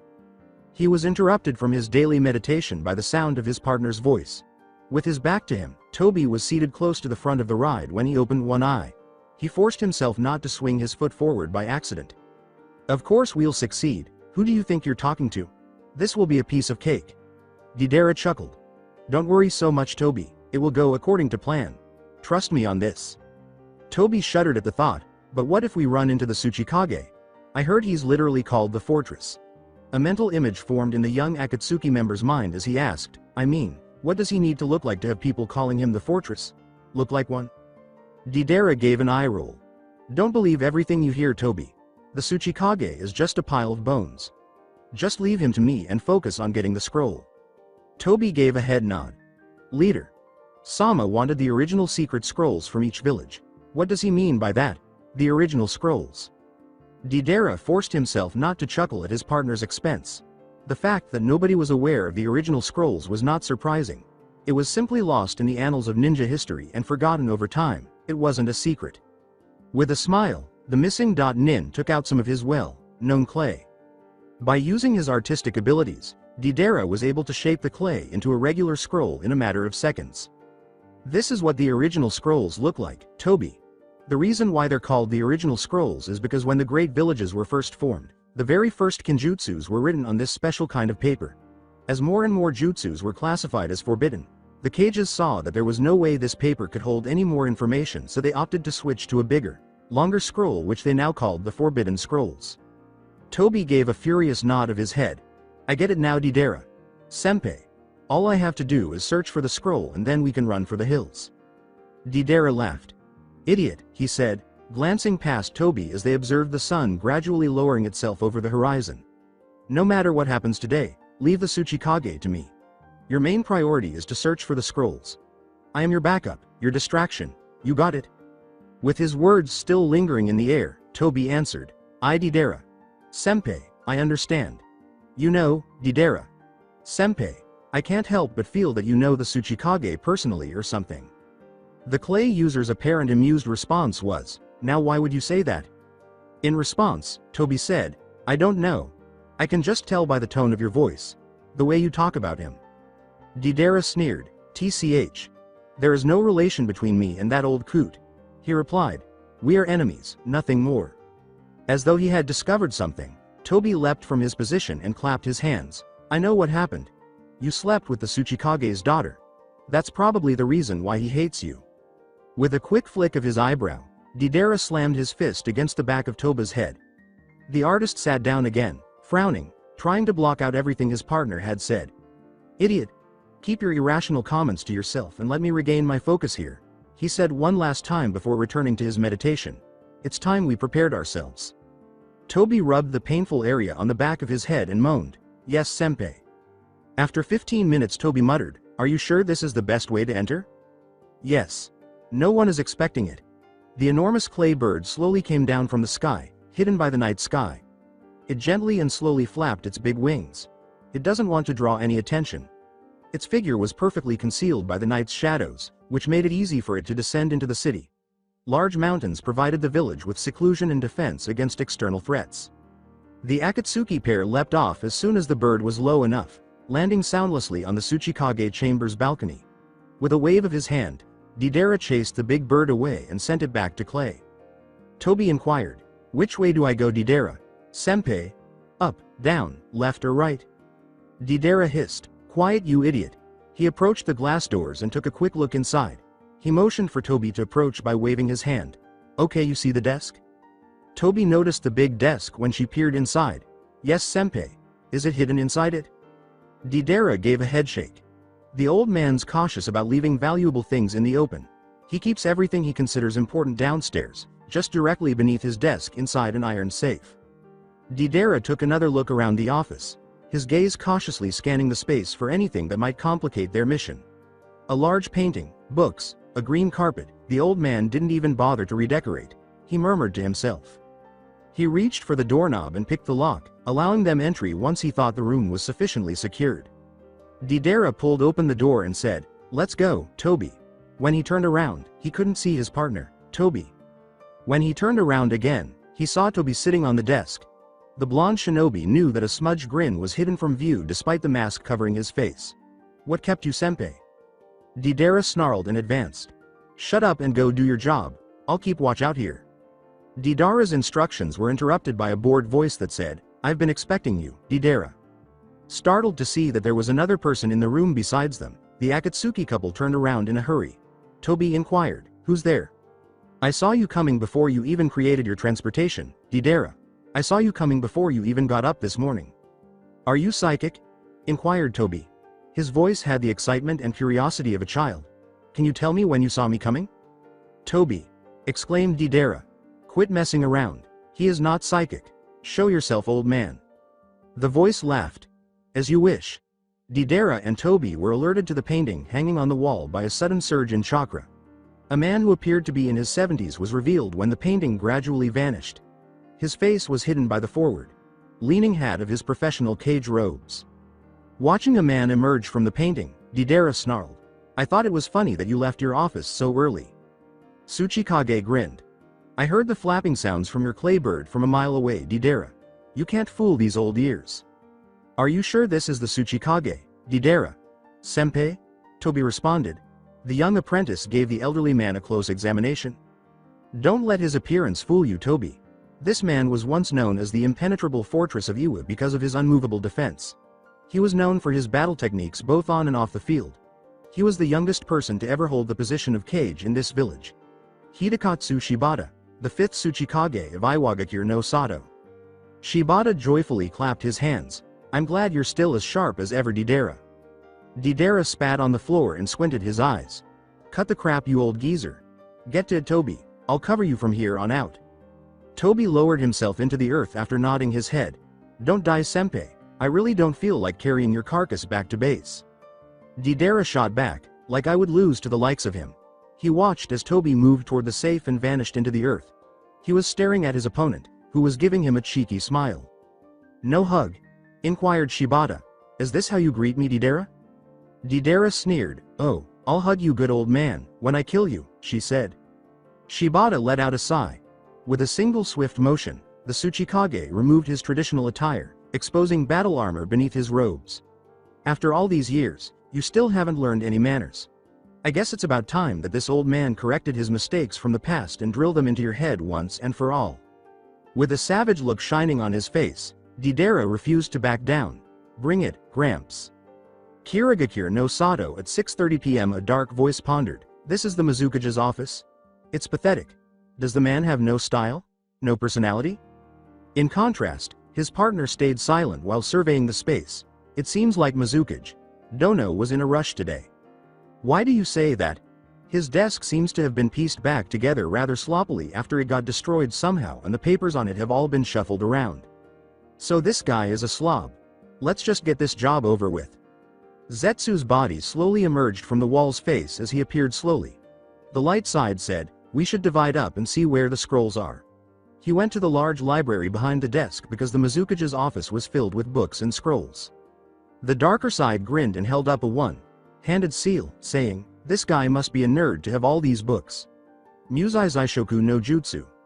All of a sudden, Zetsu started to shake and tremble. He knelt, and the body broke apart in a matter of seconds. The darker side of Zetsu chuckled. "Finally, I'm free. Let's tear this place to pieces." As he collected himself, Zetsu's lighter side coughed.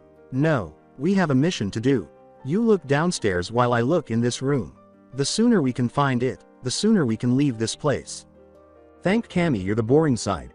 I wonder how life would have been if you didn't have me around." "A lot better." Zetsu's lighter side shot back. He took pleasure in seeing the frown on his partner's face. "Get to work." "Slave driver." "Weakling." With a growl, the darker side began to bury itself in the ground. "Don't do anything up here that I wouldn't do," he said. After rolling his eyes, the lighter side approached the desk. When his other half eventually vanished, he started looking through the desk and said, "Point dully noted." As he tossed the pointless papers to the ground, he remarked, "TCH. Mizukage Dono is sure a messy man." There was no neatness to the desk. There were crumpled and torn papers scattered everywhere. Spills of tea and coffee were still visible on a few areas of the desk. The drawers' interiors were haphazardly filed together, aside from the mess on the top layer. The Anbu personnel files, which included pictures of the shinobi without masks, ability rankings, and personal information, were unlocked and available to the first person to open the file cabinet. He continued searching through the mess until he decided the desk was useless, putting those in his robes for later investigation. Zetsu let out a long, drawn dot outside before making his way to the enormous library and quickly perusing the books. The half-plant, half-dot man muttered. No, nodded, not even close, as he quickly skimmed the titles. Zetsu raised an eyebrow in surprise and asked, how to entice the opposite sex? The man must be a loser, he said, throwing the book aside and carrying on with his hunt. With Zetsu's other, that loser probably got the worst part of the deal, searching through the even bigger loser's library. This should be a piece of cake for me. He had no idea that he was going to enter a room that only a select few had ventured into. The third Mizukage's chamber. Zetsu's eyes widened in surprise as the darker side of him finally made it to the basement. Oh holy mother of shit. The room in front of him was twice as large as their hiding place. Their cave was insignificant compared to this, even though it could accommodate 1,000 people. This loser has his own secret base here. As Zetsu cautiously made his way into the hallowed chamber, his initial impression unsettled him even more. What the hell? What kind of conceited freak would even put a portrait of himself up like this? He brings shame to the name of losers. The room wasn't too bad. The size and comfort of it were luxurious, but the smell was awful. In order to prevent himself from throwing up, he had to bite his tongue. Even dead bodies don't smell this bad. Maintaining his focus on locating the scroll required a great deal of willpower. Zetsu counted himself fortunate, except for the stench and the monstrous portrait staring at him. Only drawers and boxes were stored on the room's tiny shelves. This doesn't look that bad, should be an easy job. When he pulled open the first drawer, his face quickly changed. Hundreds of scrolls, somehow compressed to fit inside the medium-sized drawer, were found inside the first drawer. Zetsu stepped back and looked around the room, which was full of drawers, his eyes twitching. Angrily, he screamed, "What the freaking hell is this? The man is a freak of nature, I'll kill him." Tsunade no Sato at 7 p.m. Gaara, Suna's 5th Kage. Suna's demon. The titles were earned and bestowed in that manner. He wouldn't have to do a thing to crush any advancing army. Among ninjas, his unwavering defense was legendary. Only a few techniques could penetrate his armor, and the ninjas who succeeded typically did not survive to tell of it. Even though he had achieved a lot in his life, he was still unable to do something. Despite his best efforts, he was unable to prevail. The roadblock. The woman was standing in his office, her face unreadable with anger. "Well, I'm waiting for your excuse, Gaara." Gaara could sense the woman's insane level of murderous intent. A head examination was clearly necessary for whoever asserted that women were the weaker sex in the human race. Despite his strength, he was still unable to meet this woman's eyes and begin to explain himself. The woman repeated his name, Gaara. Although she spoke calmly, there was anger in her voice, similar to a snake that lurks in the grass, waiting for the ideal moment to attack. As Gaara's eyes darted around for an escape route, she saw that the doors and windows were conveniently closed. He couldn't ruin her with the sand. She will probably wait for him in the afterlife because it was irrational. He lowered his head with a slight smile on his face as an idea suddenly came to him. The woman found herself standing very close to the cage before she realized that Gaara had vanished from his seat. She opened her mouth to yell, but Gaara lowered his mouth and planted a passionate kiss on her lips before she could react. With his arms around her waist and her arms around his neck, Gaara felt her rage dissipate. She broke apart for air after they kissed for a good few minutes. She tried to sound angry, panting a little, but all she could do was stare at her husband, unable to find any anger in herself. That was unexpected. Gaara gave his wife a tight hug and held her closer. "I'm just full of surprises, Matsui," he whispered, lowering his head a little. "I hope you forgive me for being late." Matsui blushed even after 2 years of marriage when she felt Gaara's breath tickle her ear. The way Gaara behaved around her when they were by themselves made her feel special. She put her head on his sturdy shoulders and sighed, "Of course I forgive you, Gaara. I love you more than anything. I just wish you would stop working so hard." Gaara gave a head nod. After he reluctantly let her go, he kissed her lightly on the lips and said, "I'll try not to work so much in the future, Matsui. Why don't you go home first? There's something I still need to take care of." When Matsui saw that his expression abruptly turned serious, she stopped pouting and trying to reason with him. She had previously seen this same expression, which typically indicated a problem. She said, "Okay. I'll wait for you at home." She kissed him one last time and slowly withdrew. She muttered, "Be careful." As he watched her walk out of the room, Gaara nodded his head. He inhaled deeply and let out a sigh. It's rude to spy on people when they're having intimate moments. "I know you're here. Come out, Uchiha." Suddenly, a figure emerged from the windows, his normally stoic face etched with amusement. "How did you know I was there, Kage?" "Don't know. I thought I did a pretty good job hiding myself." "If you have forgotten, we're in a desert, surrounded by sand. There is no place in my village where you can hide, Itachi. Now tell me, what did you hope to accomplish by coming into my office like this?" Itachi stepped forward without showing any emotion. "You have something that I want, Gaara. Give it to me or I'll have to kill you." Gaara gazed at the missing nin with his typical stoic expression. "What makes you think you can kill me, Itachi? You forget that you're surrounded by the desert. It's my territory here." Itachi gave a shrug. "Petty threats only make you weak, Gaara. I'd hate to see your wife crying over your dead body." Gaara snarled. "Leave her out of this, Itachi. What do you want? The Biju or the location of Naruto?" "Neither of those. I just want your village scrolls." "Why? It's none of your concern. Give me the scrolls and I'll leave peacefully." Both men are equally skilled, but they differ in their beliefs, which makes them different. While one followed the path of salvation, the other followed the path of mayhem and devastation.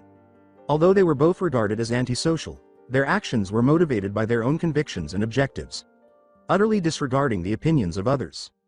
Itachi Uchiha. Gaara no Sabaku.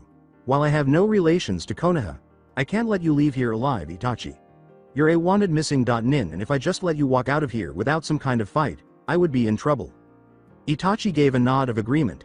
"Then let's do this." The Sharingan materialized after the Uchiha gave a single blink. "Let's see what the Godem Kage can do." Gukaku no Jutsu. Gaara held his palm in front of him while squinting his eyes. Their master was immediately protected from the flaming blast by a wall of sand that rose up. A grin appeared on Gaara's lips as he taunted, "Is that the best you can do? He hasn't fought well in a long time." Itachi replied, "You know, you remind me of someone." Before launching himself at them, he could see how Gaara was guiding the sand, his Sharingan showing in his eyes. He had heard about this absolute defense of his, and well, rumors are sometimes exaggerated, so it doesn't matter that it still seems slow. Itachi sped up as several spikes of sand rose up from the ground. Out of the corner of his eye, he saw that Itachi took advantage of Gaara's complete focus on the sand. With lightning speed, he started flipping through hand seals. Sweden. Suigaden. Gaara's eyes widened when he heard the attack's name and saw water emerge from his office. Drills made of nothing but water rushed directly at him. He swiftly called forth his sand and used it to shield himself from the impending attack, cursing his secretary for keeping those water bottles in his office. However, Itachi seized the opportunity to leap over Gaara and launch a shuriken in the direction of the shield. Shuriken Kage Bunshin no Jutsu. A shower of stars headed toward Gaara as one weapon quickly turned into many. In order to defend himself from the attack, the redhead grunted as he continued to pump chakra into his sand. He sat there and watched as Itachi landed sideways against the wall. "Sabaku Q," he muttered, and as soon as he did, sand sprang up behind Itachi, trapping him. "Sabaku Susu." He slammed his hand shut and observed how the sand imitated the movement. The captured Itachi vanished in a cloud of smoke, much to the Kage's surprise. Itachi mocked Gaara from behind, saying, "Falling for such an amateur trick, I'm beginning to think that without your Biju, you really are weak." Gaara crashed through his desk and into the wall after the Uchiha smashed his fist against his face after concentrating some chakra into it. "Get up. I'm not done with you yet." Gaara got up and kicked the fragments of his desk aside while coughing. He grinned and slammed his hands on the floor, saying, "No, we're done here. You were caught in my trap from the moment you stepped foot inside my office, Itachi, and because of your arrogance, it will cost you your life." Suddenly, things started to change in the room. Furnishings, ceilings, and wall colors. Everything started to take on the hue of sand. With an inquisitive look on his face, Itachi lifted an eyebrow. "You think sand is going to trap me?" Gaara grinned. "Not just any sand, it's a shitload of sand." In a matter of seconds, the entire space was made entirely of sand as sand started to spread throughout it. "You see, Itachi, my gourd was a bit too small to hold all my sand, so I improvised over the years. The entire room and everything in it is composed of my sand. It's like a genjutsu but with sand. There is no escape for you today." Itachi observed as the sand gradually gathered around him and Gaara. He could tell that his mark wasn't playing a bluff on this one because his Sharingan was blazing in his eyes. This sand was not like the others. It appeared to have been storing chakra for a while because it had more of it. Sabaku-ru, was Gaara's faint voice. He observed as the sand consolidated into a circular wall, enclosing Itachi within. Kumogakure no Sato at 7:30 p.m. The night is supposed to be a time of peace and quiet in this well-known village of Kumogakure no Sato, but instead the people were wailing in agony. The brown soil turned red as a result of the blood that was soaked into the streets. The blood odor was so overpowering that it could be smelled for miles. What the hell is this, Hidan? I leave you alone for a good 15 minutes and when I come back, you flood the streets with the bodies of Kumo's Anbu? Hidan smiled cheekily at his partner. They were just asking to meet Lord Jashin, Kakuzu. Anyway, how did you turn out? Kakuzu let out a sigh. The Raikage reluctantly agreed to our terms. He's currently retrieving the scroll for us on the condition that we stop killing off his men. Hidan proposed. How about we take the head of the Raikage? Before slamming his scythe into the ground, he spun it around. It'll be fun. How about it? Kakuzu gave a headshake. He's not important enough to be worth my attention, but on the other hand, that new kid is. Uzumaki? Have you seen his bounty? He's worth 3 times as much as mine? I don't think it's a good idea. The brat has the Kyuubi inside of him. Who knows what will happen if he resorts to unleashing that beast? Hidan replied. I may be immortal, but I'm not stupid to mess with the wrath of a demon. Kakuzu laughed. We captured the Nibi with ease. What can that Uzumaki brat do? Hidan used his fingers to count the ways off. Well, for starters, the leader will kill us. Then the Kyuubi will eat us alive. And oh yeah, did you forget that the Kyuubi is the strongest of the Biju? Wimp. Mortal. Insane religious freak. According to Hidan, that hurt. He had a fake look of hurt on his face. That was a low blow. Kakuzu gave an eye roll. That's the problem with you. You haven't lived long enough to have seen the world, kid. Money is everything here, and as long as you have it, you control power and respect. I really don't care what you say, Kakuzu. The Kyuubi is something that I don't even want to deal with. I'm just glad he's on our side. His companion chuckled. What? Afraid that the brat will show you how it feels like to be mortal? Kakuzu quipped. Hidan replied sharply, never. But seriously, when he fought against Deidara, I didn't even feel him use the demonic chakra even once. If he's this good without the Kyuubi, think about it when he uses it. He is truly something to be feared, and I doubt that even with all your hearts, we'd be able to lay a finger on him. Kakuzu considered it. Even though his partner had brought up a number of valid points regarding the brat, he still enjoyed the rush of hunting. He didn't enjoy hunting weaklings because he was a bounty hunter first and foremost. The ones that gave him the most satisfaction were the strong ones. A messenger sent by the Raikage soon interrupted his thoughts.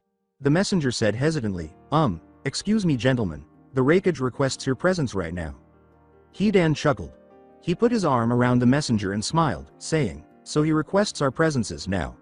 The Raikage sure acts like a big man when he's not dealing with us directly. Do you know what I hate about people who requests things from other people? The messenger shook his head uneasily. No sir, I don't know. What do you hate? Hidan drew his scythe close enough to the man's face to cause a tiny cut. He returned the whisper. I detest those who don't want to do their own work. The messenger started to tremble. Please don't kill me. I'm just a messenger here. Relax, kid. I have a heart. Why don't you run off now? We got a meeting with your Raikage. After giving a nod, the messenger vanished. Kakuzu gave an eye roll. I hate it when you toy with them. Just kill him and get it over with already. Hidan chuckled and said, but it's so much more fun this way. His body turned black as he licked the blood from the scythe, making him resemble a grim reaper. Where the bones would be beneath his skin, white lines started to show up all over his body. Hidan took a spiked metal rod, licked his lips, and drove the stake into his heart while his feet dragged on the ground, creating a symbol on the wet dirt. He enjoyed the sensation of his organs being pierced, but what made him happier was hearing the messenger's cries of pain and anguish as he felt iron pierce his own heart. Yes, Hidan was capable of this. He was an extremely dangerous foe because of his immortality and the fact that his wounds spread to his victims when they shed blood. For a few seconds, he fell to his knees as the thrilling feeling overtook his senses. In a few seconds, he took the stake off his chest, and a minute later, he composed himself again. Hidan shouted, let's go show them the power of the immortal duo, and got back up. The wound he just sustained is gradually going away. Immortal duo? Smirked Kakuzu. I guess that's a fitting name for us. Konohagakure no Sato at 8 p.m. legends were said to have been created in the village of Konohagakure with every generation that went by. And although each generation produced ninjas of exceptional skill, they all shared a common trait. October 10th. What made this day so important? This date will live on in the annals of history forever. On this day, the Kyuubi no Kitsune, the strongest of the 9 tailed demons, was vanquished and sealed away by the Yondaime of Konohagakure. People typically celebrate this ceremonial holiday for the entire day, but there was always one person who didn't like it. It was more because October 10th was a day of survival, his survival, than because he didn't enjoy it. At the young age of 5, Uzumaki Naruto had to discover for himself how dangerous the ninja world was, whereas most kids learn survival skills from their parents at the right time. He first experienced the misery that life has to offer on this day. It was more than enough to drive anyone insane, but not Naruto, after being chased by inebriated villagers, being beaten by local boys at the gate, and then having ninjas break into his apartment. The boy was unique because he thought there was always a bright side to life. After 15 years, he realized how grave a mistake it was to think that there was only good in life. No, quite the contrary was true. Life doesn't have any upside. As he walked through Konoha's market district, reliving the eerie memories of his past, Naruto grunted to himself. He first went to his old apartment after sneaking in through the front gates beneath a henge, but when he arrived, the building had been demolished to make way for a larger hotel. He wasn't particularly bothered by that. His apartment was a temporary residence, much like any other place Naruto lived. The word, home, was too good to be wasted on that shithole. During his early years, he was sheltered in a prison. He ignored his surroundings as he moved through the crowded area. He didn't feel secure despite being covered in henge. In addition to concealing his birthmarks and new cloak, his once normal blonde hair turned black. No one could identify him even with this basic henge, and it was better that way, without anyone else knowing. He soon found himself watching a performance from the outskirts of the city square. Naruto snorted in disgust as he watched the storyteller engage with the audience, largely ignoring his comments and his retelling of the Yondaime Hokage and Kyuubi no Kitsune's successful but tragic battle. When an extremely phony and inaccurate portrayal of the Kyuubi appeared, he heard the crowd yelling jeers, but everyone cheered when the story's protagonist jumped on. As Naruto heard the taunts from the crowd, he clenched his fists and felt his blood boil. Get the demon. Skin it alive Yondaime. Sama. Dirty filthy demon. Thank Kami. Sama that you're dead. Praise the Lord for our savior, the Yondaime of Konoha. Naruto left the performance after hearing enough and resumed his walk. For their own good, those foolish villagers were too naive. Throughout that performance, he had numerous moments when he wanted to kill them all at once. The fact that he was in a ninja populated village was the only thing preventing him from moving forward. Surprisingly, Naruto did not come across any Junin level ninjas while he was still aimlessly walking around the area. The fact that he didn't see any of his old pals was even more unexpected. They had always attended the pointless celebration each year, so something was amiss, but today, well, whatever. He would make anyone who stood in his way wish they hadn't. Naruto detected the smell of blood as he passed an alleyway on his way to the Hokage Tower. It was also new. He walked slowly into the deserted alleyway, intrigued just by the smell of blood. He heard someone sobbing and whimpering as he approached. This is what you get for standing up to someone as great as me. Yeah boss, show him the error of his ways. Standing in the shadows, Naruto gazed at the scene unfolding in front of him with his azure eyes. A group of bullies were beating up a defenseless boy, but he didn't look at them. The boy held the mask close to his chest, and his gaze was drawn to it. The mask was an Anbu fox. Above all, it belonged to him. The crack in the lower right corner was familiar to him. He had a dim memory of his mask's fate. The boy must have kept it after he dropped it while he was leaving this village. The third boy said, "Hey boss. We've been found out." He caught his boss's attention by yanking on his sleeve. The boy, whom the other two dubbed the boss, halted his physical attack and turned to face Naruto. "What's it to you, mister?" Naruto gave a shoulder shrug. "I'm just curious to why I caught the scent of blood. What you're doing here is none of my business." The boss gave his subordinates a sly smile and a head nod, indicating that all was well. Naruto stood there and watched as they continued to beat the defenseless boy. Someone yelled, "Hey! Stop beating on him right now." The boys' faces were filled with fear as they froze in place. "Stupid brats. Wait until I get my hands on you." One of the subordinates yelled, "Oh shit boss, it's the she-devil from Anbu." The boss noticed her when he turned around. He yelled, "Crap, it's Ino." Run! As the boys split up and fled in various directions. Standing at the alleyway's entrance, Ino snarled. Those idiotic villagers, teaching their children to hate something that doesn't even concern them.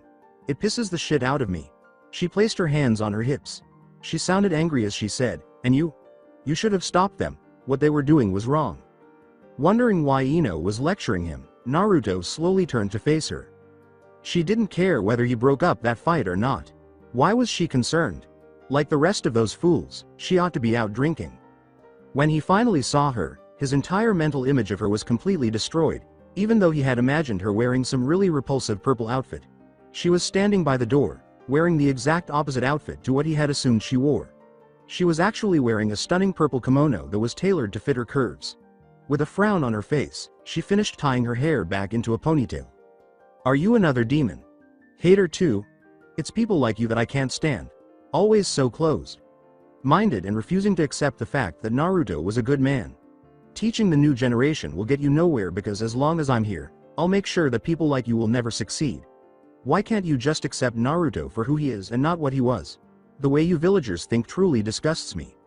He felt differently about her after hearing her speak of him in that way.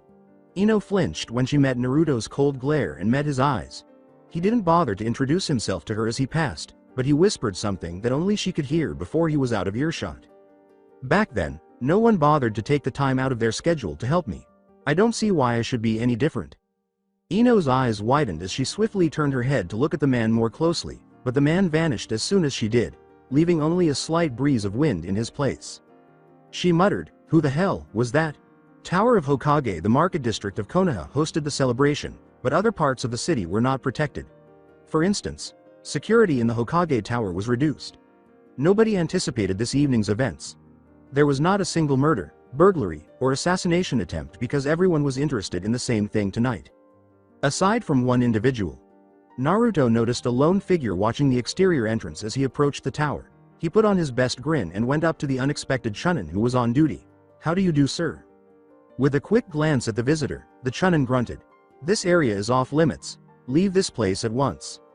Naruto gave a headshake. I can't, sir. I need to use the bathroom in there. Can you please let me go in for a second? I won't take long. I swear. I said no, you have to leave now, but I really need to go. With a sigh, the Chunin pulled out a kunai. If you don't leave now, I'll skin you alive faster than you can scream. Don't think that I won't. There's no one here and you'll be dead before you know it. Naruto liked the sadistic smile on the seasoned Chunin's face. As the Chunin watched, he began to laugh. What's so funny? Do you really want to die? With a smile on his face, Naruto displayed a single-handed seal. He whispered, Kai. That man was terrified after hearing that one word. He saw the man he thought was a villager change into something else entirely. Duh. E.Mon. Stutteringly, the Chunin said. When Naruto got close to the man, he felt his legs give out. The Chunin's head rolled off his body and fell to the ground in an instant. Naruto mocked the man's pointless effort. All I needed was to use the bathroom, you pathetic piece of trash. Oh well, it's not my loss. Naruto sensed multiple chakra sources surrounding him as he entered the structure. Before hurling them, he removed a few kunais from beneath his cloak. He detected chakra sources in the room, but they deftly ducked and took off their disguise. Halt. You are not allowed entrance here. State your name or be prepared to be dealt with. Naruto indicated that he was unarmed by slowly raising his arms into the air. My name Anbu-san. It's Uzumaki Naruto. Immediately after leaping back, the Anbu placed their hands on their swords. You dare step foot back here, demon? The Anbu unit charged forward after Naruto nodded and took a step forward. Naruto whispered, fools. After dropping his right hand, he called forth his blade of wind, and with 3 swipes, the entire Anbu unit fell to the ground, declaring, nothing is going to stand in my way tonight. He walked past the corpses and paused before the doors leading to the Hokage's sanctum's inner rooms. Naruto was met by someone he had not anticipated seeing as he pushed open the doors. His eyes lightened red with rage and narrowed. He whispered, it was, hello Naruto, in response. Konohagakure no Sato at 8:30 p.m. Naruto's restraints vanished as his killing intent exploded from him like a ruptured reservoir. His normally cerulean blue eyes were now turning blood red, a clear sign that he was furious. Why the long face, Uzumaki? Aren't you glad to see me, or should I say, us? He uttered the names like a cobra's venom. You two must have a death wish for sticking around, Koharu, Homura. Naruto yelled angrily, you dared to have the audacity to show your faces after what you did to me? We know why you came here today, demon, and I find it very ironic, they responded with brief outbursts of mocking laughter. You see, today was the day that you first stepped foot in our world, and it shall be the day that you leave it in pieces. As he threw his arms out and separated his cloak from his shoulders, Naruto's eyes brightened. His tone was relentless and mocking as he asked menacingly, do you hear that? Did you hear that sound? As Koharu and Homura listened for whatever Naruto was talking about, the room fell silent. What madness are you talking about now, demon? They asked, flustered when they came up empty-handed. They asked, the sounds of your deaths, and received a sly smile in response. Iwagakure no Sato the Tsuchikage's once powerful chambers on the second floor of the cage tower were now completely destroyed. The events happened all at once. The room was firmly united one moment, and then everything blew up in the air. The Godem Tsuchikage of Iwa and a certain S-rank missing nin stood in the center of the ruined room. With a frown on his face, Shibata calmly inhaled deeply. You dare use that taijutsu style in my presence? Deidara slammed his fist into the ground, creating a slight shockwave, to demonstrate his point. Why the long face? Are you shocked that I was able to master this particular style? It's not a fluke, by the way. The Tsuchikage shook his head and narrowed his eyes. Your mother would be crying in her grave right now, Deidara, using her style in such a naive way. Don't you dare speak about my mother like that. You lost that privilege on the day you abandoned her. Deidara spat on the ground and gave the elderly man a vile glare. I can see the resemblance between you and her. She was a fool for teaching that style to an outsider, and you are more of a fool to use it against me. Deidara pushed his left leg forward and taunted, if I'm such a fool, then why am I confident that I will wipe the floor with you? Shibata let out a sigh. Shibata sprang forward like the wind and slammed his fist into Deidara's face, knocking his grandson to the ground with a single blow. Do you still understand nothing? You truly are a worthless grandson of mine. Who the hell did you think taught your mother the Tenkan style? Deidara raised one knee to support himself and snarled. With that one move, the old man definitely exceeded his expectations. He didn't believe he was able to move that fast. Gangeki. Deidara had no time to respond, so she took the only human action. Face the assault head. On. He saw Shibata carrying out the attack out of the corner of his eye, but it took some time for his body to heal from the last blow.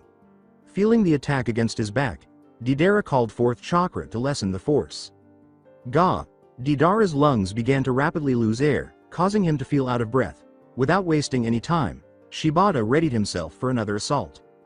Gangeki. Deidara anticipated the attack and pushed himself away, avoiding the nearly fatal blow that nearly struck his head by rolling out of the way.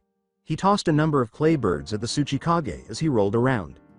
Shibata was also no slouch. He was the strongest of all of them, and the title of Tsuchikage was only bestowed upon those who were deemed to be the strongest.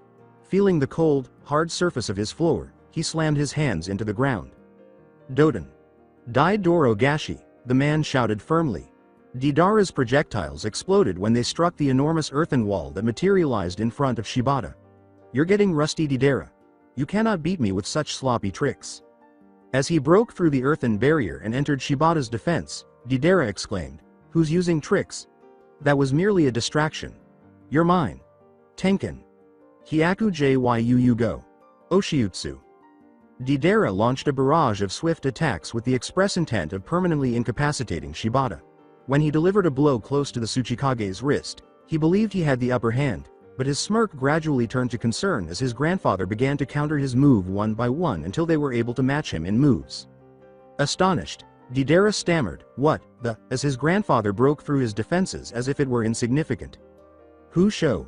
With lightning speed, Shibata focused chakra into his fist and slammed his punch into Deidara's chest, sending him tumbling to the ground. With a disappointed shake of his head, Shibata uttered, Oh, you pathetic grandson of mine. The Tenkan style which I developed was made especially for defense. It gives the user the natural control to feel the movements of the enemy. It is only natural that since the taijutsu style was created by studying the movements of the earth.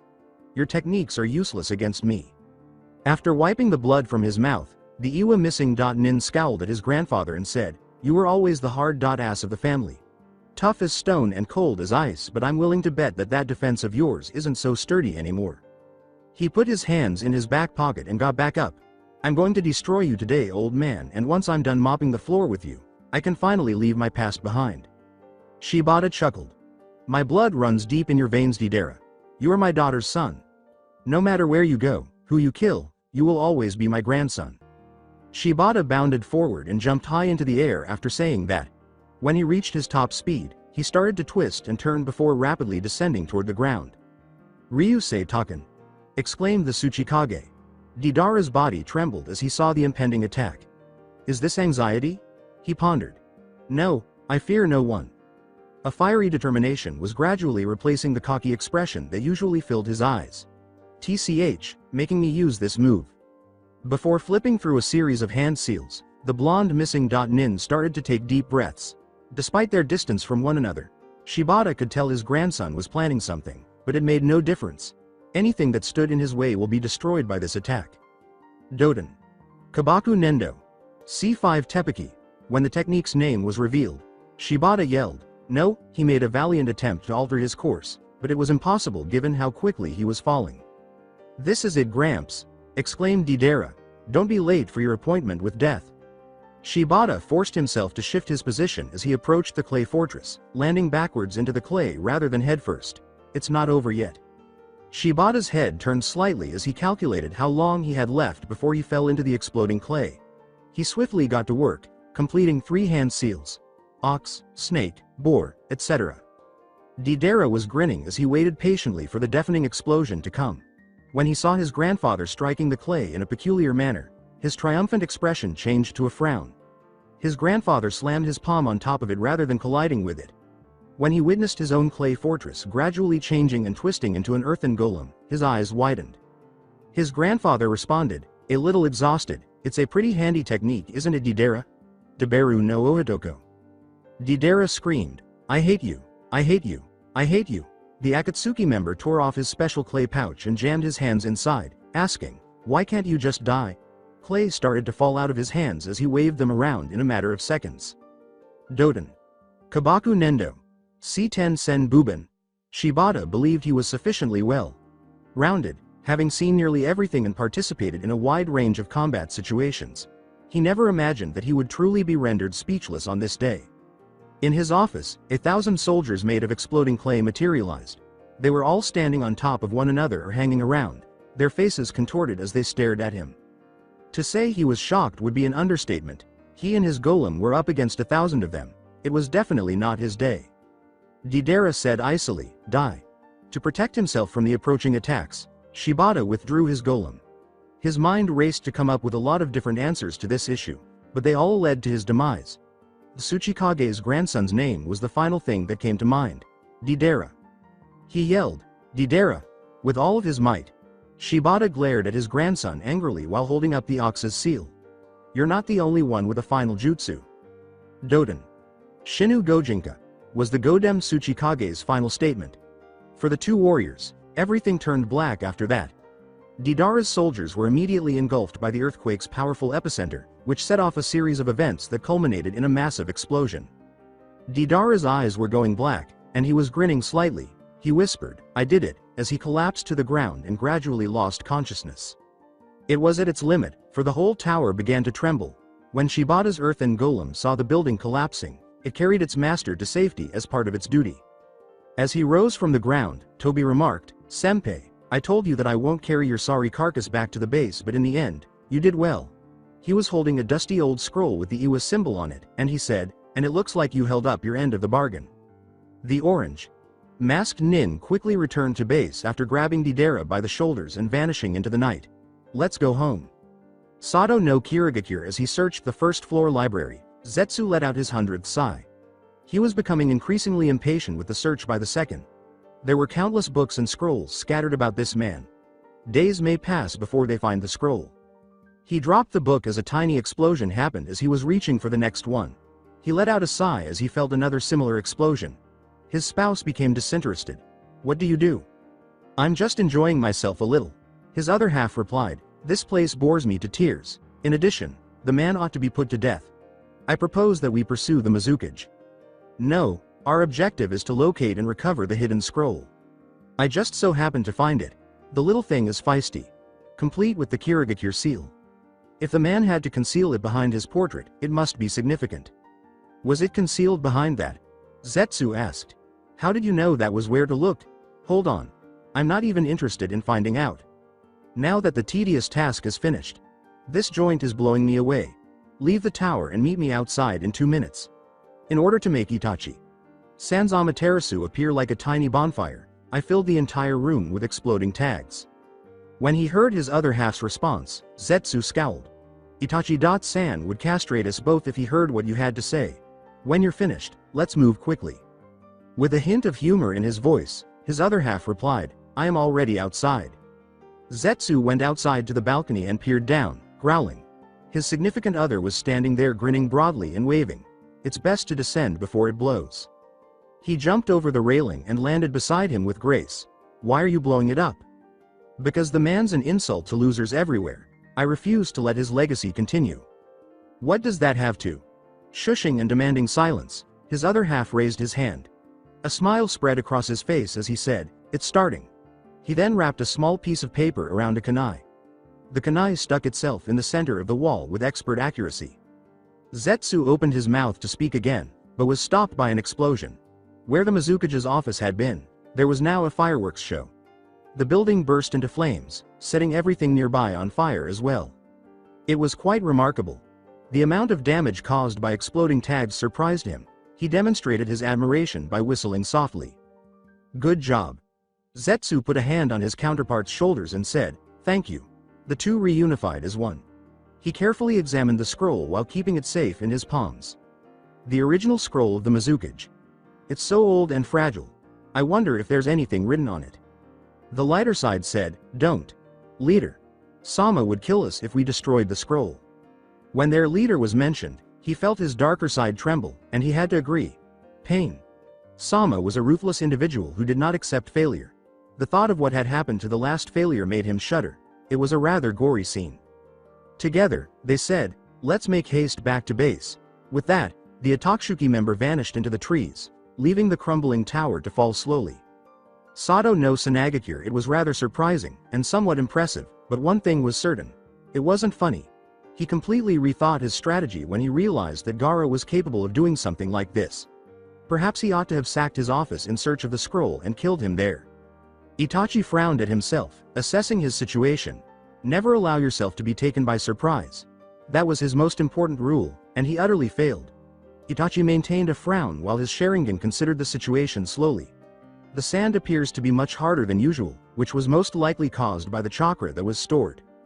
Gaara left him with no other option, even though he didn't want to use this. With a sigh, he closed his eyes and readied himself. Gaara's hands were slowly manipulating the sand while he grinned the whole time. He pushed more chakra forward, further compressing the barrier, saying, breaking into my office I can forgive. Hiding in my office I'll even forgive. The Kage closed his eyes and inhaled deeply. As he focused, a pained expression appeared on his face. Hell, I'll even overlook the murder attempt, but to threaten my wife, just for that, I will not forgive you, he said, raising his hands as though he were raising an invisible tower. In order to mimic the movements, his hands slowly closed into a fist. Gaara felt the weight gradually leaving the back of his mind and muttered, die. He felt a massive chakra spike from inside the sand dome as he was ready to finish the attack, and he instinctively used chakra to reinforce it. Gaara was sweating just standing outside as the room's temperature steadily rose. Sweat trickled down his face and he asked, why is it so hot in here? A black spot appeared, and his eyes widened. He halted his attack and leapt away, unsure of what that was. He would have been toast if he had stayed a second longer, so his escape was pure luck. Everything in its path, including his office, was destroyed when a line of black fire burst from his dome. With that annoying frown on his face, Gaara watched Itachi slowly come up out of the sand, panting a little. Itachi stepped forward and said, congratulations, Gaara. You have accomplished what others could not. You have compelled me to use one of my trump cards. Consider yourself lucky. It was not an easy task to summon the Amaterasu. Maintaining it required a lot of chakra and was very painful. It was both a double-edged sword and a trump card. Gaara gave a little laugh. You should also consider yourself fortunate, Uchiha Itachi. You were the first person to break out of that. There will be no more hesitation on my part to kill you, as there will no longer be a second time for you to escape. Kill me? Inquired Itachi. You cannot deceive the Sharingan, you fool. I can see your chakra reserves. Quit the dismal effort in trying to cover up your lack of chakra. That attack must have taken a lot out of you. The Kage nodded his head. I can say the same for you Uchiha. The Amaterasu drains the user of their chakra. You are in the same boat as I, but you forget that even without chakra, I can manipulate the sand to my liking. I have the upper hand here. You are within my territory and my Anbu squad is patrolling the area.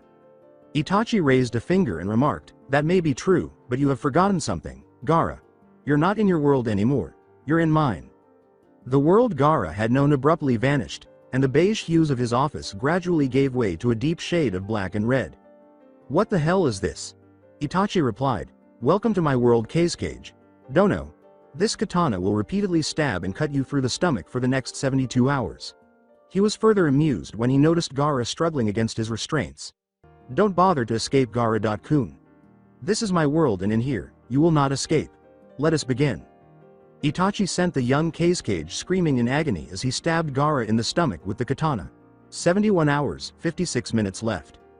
Wait. Gaara screamed, his shaky yet firm voice belying the pain. Gaara pleaded, just wait. As he stabbed Gaara in the stomach once more, Itachi responded, no, 71 hours, 53 minutes left. Gaara felt the weapon twisting inside of him and screamed, Arg. Th. This is just an illusion. How the hell does it who? Arghh. 71 hours, 50 minutes left. Itachi's voice responded automatically. Tsukuyomi is a unique technique only found in those of the Uchiha clan. You cannot hope to break out of this Kage. Dono. I have you for 71 hours prepared to experience pain like you have never experienced before. The 72 hours went by painfully slowly in Gaara's mind, but that wasn't the real goal of Itachi's Mangekyo Sharingan. Before physically incapacitating the victim, the Mangekyo aims to unravel them by destroying their mental faculties. No living person had been able to endure the full impact of the Tsukuyomi. Itachi felt his headache growing and took a few deep, slow breaths. He whispered, too much usage of the Mangekyo. Gaara was a difficult foe to defeat. He was more intelligent than the average person. Itachi, feeling his second wind, got up and looked around, trying to find the thing he had come for. He was attracted to a metallic safe, but as he approached it, Gaara gave a little grunt. Pushing himself up, Gaara said, it's not over yet. Ignoring him, Itachi sighed. Gaara yelled, I said it's not over yet. Take your defeat like a man Kage. Dono. I don't want to kill you but if I have to, I will. Defeat? Sighed Gaara. The battle isn't over until there is only one still left standing. Itachi approached Gaara and took a position facing her. I admit that you're a tough opponent Sabaku no Gaara, but don't misunderstand me. I am not pitying you. I am allowing you to live so you can see another day. Just tell me where the scroll is. After a brief pause, Gaara gestured toward the metal box on the shelf. His hands gradually fell to the ground with his body, and by the time he hit the ground, he was already unconscious, indicating that his mental exhaustion had finally become too much for him. I commend you Sabaku no Gaara, for putting up a decent fight. If we met under different circumstances, we might have been brothers in battle. If you live to see another day, search me out so that we can finally settle the score. Itachi said quietly. He snatched the scroll out of the box and hurried out of the room, leaving Suna behind. But his conscience kept pressing him to do something about the motionless body that was now on the ground, and he let out a long sigh as he gave into it. He formed a cage bushin with one hand. The clone nodded and quickly disappeared after saying, go tell his wife what happened. After you have done that, disappear. Uchiha Itachi vanished into the winds after saying, one day, Gaara, we'll meet again, and by then, you had better not disappoint me. Sato no Kumogakure Hidan screamed, what the hell do you mean we have to wait? He raised his scythe and made 3 swift cuts, shattering the Raikage's chamber entrance and allowing them entry. Screw that. I wait for no one. Hidan snarled ominously, you dare disrespect us Raikage? Dono? You're lucky that you have a bargaining chip or I'll be killing you as well. His partner said sharply, Hidan. Kakuzu turned to the Raikage and bowed his head slightly, saying, behave yourself. I apologize for the rude actions from my partner, Raikage. Dono. The Raikage quickly straightened his posture after appearing a little alarmed. It's okay Kakuzu-kun. Do you have the requested item? The Raikage gestured toward the scroll in front of his desk and said, hi. The scroll from Kumo. The 2 Akatsukis nodded as they examined the scroll. Hidan approached and carefully raised it. He sensed that Raikage was watching him closely and gave him a grating glare. "You got a problem with me?" he asked, his murderous intent permeating the room and ensuring that the Kumo leader knew how irritated he was at the moment. In all his life, the Raikage had never been more uneasy. Not only was he trapped in the room with two Akatsuki members, but they were also the two who were said to be immortal. With a nervous shake of his head, he said, "I gave you the scroll, now please go." As he gripped his scythe more tightly, Hidan yelled, "Ya know what? I don't like your face. Maybe I should rearrange it." Kakuzu sarcastically declared, "We're leaving, Hidan. We take our leave." Hidan grumbled, "Why the hell are we leaving? I could have taken him." "And then what? You would feel good for killing a chunin?" Hidan's gaze expanded. "A chunin? Are you telling me that the Raikage fled and left that wimp in his place?" Kakuzu nodded. "It seems like we're going hunting for the Raikage, Hidan." Hidan's face gradually broke into a broad smile, his features joyfully approving of his partner's behavior. "We'll teach that bastard to run out on us, but before we leave, I'm going to leave something behind." Knowing what his partner was planning to do, Kakuzu sighed. "Just do it quick. Who knows where the Raikage could have disappeared to?" The Raikage's office was in the cage tower, which Hidan approached with his scythe raised. "With pleasure. Let's see if this will cut stone." He brought his weapon up, began to spin it around, then swung it forward. Hidan slashed the building, adding the centrifugal force's momentum, which caused it to split apart in a single blow. As he watched the building divide into two sections, Kakuzu rolled his eyes. The bounty hunter muttered, "Show off." "Any leads on where that bastard ran off to?" "We go west." "Why west?" asked Hidan. "How do you know he went west?" "I say we go east." Kakuzu threatened, "Are you doubting my ability to track?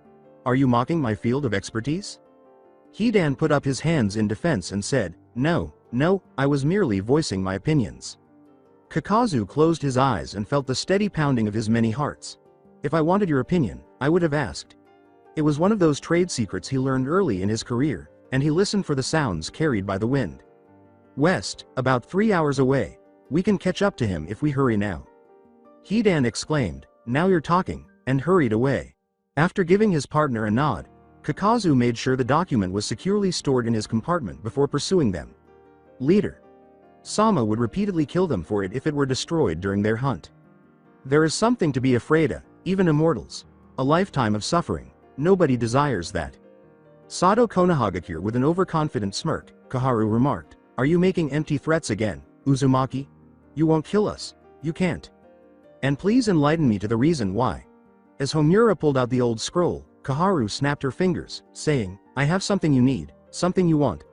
I heard you're searching for this. It would be a shame if this accidentally got destroyed."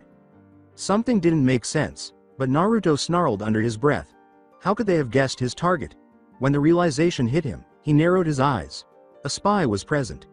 A spy from inside the company must have given Konoha the tip. "So who told you? Obviously you two can't tell a banana from an orange, so who helped you?" Homura cleared his throat and coughed. "Who told us doesn't matter, but what does matter is that we will destroy this scroll right here. I cannot stand by and let your kind destroy the world. Evil like you should not be welcomed into this world." After giving a nod, Koharu started to flip through a tiny set of hand seals. Naruto knew right away what she was going to do when she paused at the tiger seal. Both Koharu and Homura had their jaws slightly open and a startled expression on their faces before he could take any action. They muttered, "Why?" and then fell to the ground. Naruto's eyes saw the red fluid gushing from their bodies, and he smelled blood. Despite his bewildered expression, he dashed forward in the hopes of obtaining the scroll and escaping before anyone noticed.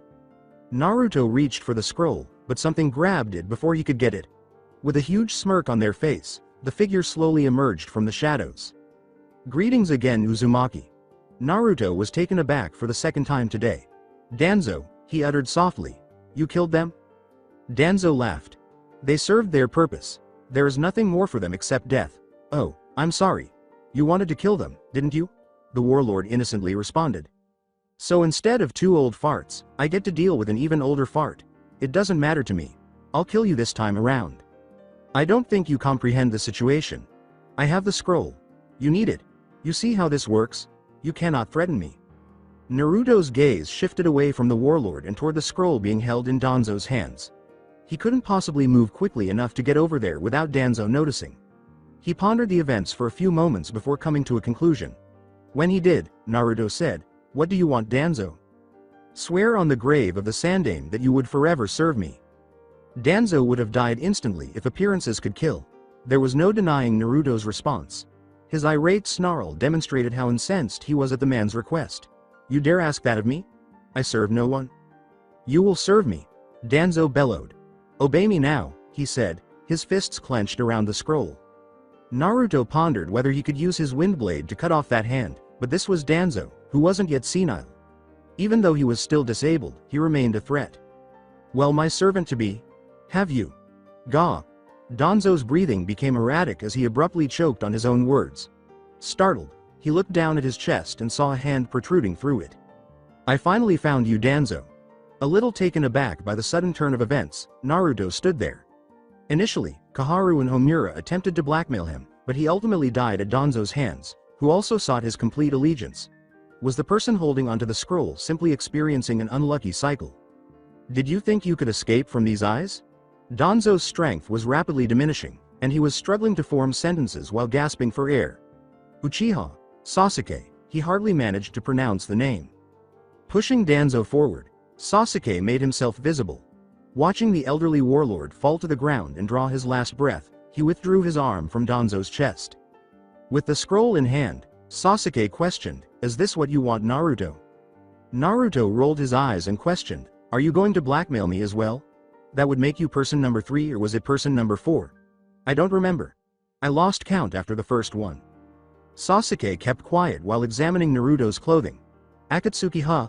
That's a big step up from being the Anbu commander." "What the hell do you want from me, Sasuke? You took everything that I had. Power, respect, love, do you want my life as well?" With his eyes fixed on Naruto as though gauging his strength, Sasuke replied, "I want a fight." "A fight? Why a fight?" asked Naruto, startled. In response, Sasuke asked, "Have you ever wondered why I testified against you? We both knew that you were innocent." Naruto remained silent and only displayed a mask devoid of emotion. "Enlighten me, Sasuke." "For power, Naruto. For power. You had it all and I wanted it all. Shinrei offered me the chance to achieve great power and all I had to do was to testify against you in court." "Shinrei?" Sasuke gave a shrug. "He is not important right now. I'll say one thing, Naruto. I have improved. Just give me the scroll and stop wasting my time. You know you can't beat me." Sasuke threw the scroll at his former teammate, saying, "Fine then. Here." However, before Naruto could intercept it, Sasuke disappeared from his position and slapped Naruto across the face. As Sasuke collided with the wall, Naruto felt his fist strike his jaw. He growled and squinted his eyes. "You were never the brightest one, Sasuke. Crying over this, crying over that. I never saw Itachi cry once about slaughtering your twisted clan," he grumbled. With a dark tone, Sasuke inquired, "You work with Itachi? Well, this is pretty convenient then. If I beat you, that means I'm one step closer to beating Itachi." Naruto chuckled. "You beat Itachi? The man is the genius of all geniuses. There is no way a wimp like you can hope to beat him." Sasuke roared, "I dare you to say it again." Naruto moved quickly out of his position and attempted a karate chop, but Sasuke vanished in smoke before his blow could land. "Bunshin," thought Naruto. If that was a bunshin, then... Sasuke called out, "Chidori," as Naruto glanced up. When Sasuke saw the blonde's hand firmly grasping his wrist, preventing his attack from making contact, he let out an angry growl. Naruto said in a disinterested tone, "Your moves are boring. Why don't you try something new?" Smirking, Sasuke drew his wrist down. Right hand Chidori. When Naruto heard the technique's name, his eyes widened. He was undoubtedly taken aback to see his former teammate form the Chidori without any hand seals. As Sasuke drove his right hand through his shoulder, he clenched his teeth and tried not to scream. With sarcasm in his voice, Sasuke questioned, "How's that for interesting, Dobi?" The Uchiha then slammed Naruto against it and started pushing him. He held out his left hand and waved it casually in his face. The right hand symbolizes respect while the left hand symbolizes glory. "I respect you enough to acknowledge your power, Naruto, and now with my left hand, I shall be victorious." Naruto spat out some blood and laughed. "Foolish little Sasuke. You have yet to understand the powers that bind us to this pitiful place. Until you realize that your world is nothing compares to others, you will never win." "You." Sasuke's Sharingan started spinning quickly. "Why is your chakra moving like this? What the hell are you doing, Naruto? You wanted power so badly, Sasuke. Let me show you what power really is. Shizune grudgingly objected. Tsunade. Sama, are you sure you can be sitting here like this? What would the council say? The loud response from Tsunade was, to hell with them. Tsunade happily sighed as she took another sip of her sake. If they don't like it, they can go, do something, she said. There's nothing like a good cup of sake, right, Jiraiya? The toad Sanin just nodded and smiled. You bet your boobs that you're right, Tsunade, Hime. Shizune watched the two converse while seated in the booth. Jiraiya returned to visit for the first time in months, and this time, things weren't going well. Jiraiya, what are we going to do if Akatsuki succeed with their plans? Nothing. Jiraiya chuckled intoxicatedly. Tsunade. Hime hid the scroll before we left. There is no way they can get their hands on it, but if they did, it would mean the end of the world anyway. Hear, hear, added Tsunade. Cheering, the two raised their sake saucers, to the good life. To the women at the hot springs. As they downed another bottle of sake, the two burst out laughing. Reminiscing like former teammates and laughing away their anxieties. As Shizune sank slowly into her seat, she muttered to herself, you two are embarrassing me, and wished she could simply vanish. Instead of a peaceful, joyous evening, there was a loud explosion, which sent the village into a panic. The eruption took place close to the Hokage Tower, more precisely on its roof. Standing atop the shattered roof, Sasuke breathed in short gasps. Conversely, Naruto remained motionless as though nothing had occurred. Give me the scroll and I promise that I won't beat you so badly. Over my dead body, Dobi. That can be arranged, Teme. After taking the kusanagi out of its sheath, Sasuke moved slowly. After noticing the weapon, Naruto pulled multiple kunai out of his weapon pouch. Before attacking, the two circled each other slowly. Taking the initiative, Naruto leapt into the air and threw the kunai. When Sasuke saw the attack coming, he smirked and raised his left hand in place of his sword to block it. Pathetic. His hand gradually started to glow and transform into senbon needles, which he hurled with extreme precision, severing the kunai in two. But when he saw that they were encircled by exploding tags, his eyes widened. Naruto was approaching Sasuke with a massive Rasengan in his hands as he leapt aside to avoid the exploding tags. He braced for impact because he could not avoid the attack in time, according to his eyes. Udama Rasengan. When Naruto pushed the blow into Sasuke, he believed the fight was over, but then he sensed movement. He was struck in the face by a massive object that emerged from the smoke. With his eyes fixed on the image before him, Naruto performed a backflip in midair and landed on his feet. Naruto said, finally, it comes out. I was wondering when I would be seeing it. The second level of your cursed seal. Sasuke snarled, shut it, Dobi, or I'll close it for you. The two vanished in a flash, their blows surpassing all boundaries. It was countered blow for blow, and the force of the blows stirred a few little gusts of wind. When Naruto tried to counter, the blonde never removed his left hand from Sasuke's foot and swung the Uchiha around like a doll. Sasuke grunted as he blocked a hard left punch from Naruto. With a smile on his face, Naruto threw Sasuke to the ground, relishing every moment of the fight. Naruto taunted, come on, Teme. Chan. Let's take it up a step.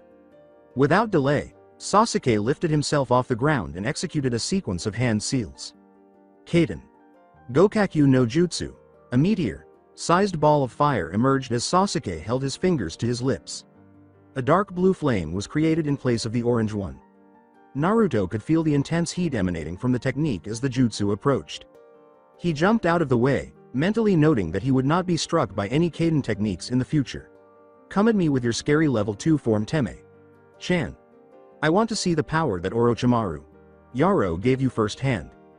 The giant wing like hands started flapping as Sasuke stretched his shoulders back and said, this is true power, Naruto. Not the bullshit demon power that you have. This is what true power has granted me, the power of flight. Sasuke grabbed something from his back pocket and jumped into the air. As he considered his next course of action, Naruto held his ground. Sasuke used this as a chance to finally put an end to Naruto. He took something out of his back pocket, and it was just wire. As he tied it around multiple pairs of kunai, he grinned. Naruto was supposed to serve as an example of the phrase, going out with a bang. With his hands gripping multiple kunai, the Uchiha lunged in Naruto's direction. He was going to launch the projectiles when Naruto stepped in front of him and gave him a boot to the face. Despite Sasuke's forceful fall to the ground, Naruto persisted in his attack. When he saw the blade in Naruto's hand, his Sharingan flared. Sasuke was about to say, "Fool! You can't cut me," when he felt a sharp pain in his back and realized what had happened. The pain was too great for him to bear, so he instantly withdrew the curse seal and fell to the ground. "How?" the Uchiha demanded angrily. "How did you cut me?" As Sasuke stood there, too stunned to move, Naruto raised the sword and said, "Wind is not just a defensive element, you naive fool. I have the ability to make the wind so sharp that it can cut through even diamond. The next thing I'm slicing off is your head. This is goodbye forever." Naruto was at the point of lowering the sword when the wind changed. Naruto sighed as he glanced around. "Sasuke." Naruto started to make a tiny circular motion with his right hand without waiting for Sasuke to respond. "Be gone, Teme." As soon as Sasuke saw Naruto's fist touch his chest, he was too late to react. He had no idea what had hit him. It felt like ice at first, but when he suddenly vomited blood, that quickly changed to shock. Everything he owned fell to the ground as a tremendous gust of wind exploded through his back. The scroll, wire, exploding tags, keys, and kunai. Sasuke was flipped over and slammed into the ground by Naruto after he saw the scroll fly into the air. Naruto leapt a little, easily caught the scroll, and examined it.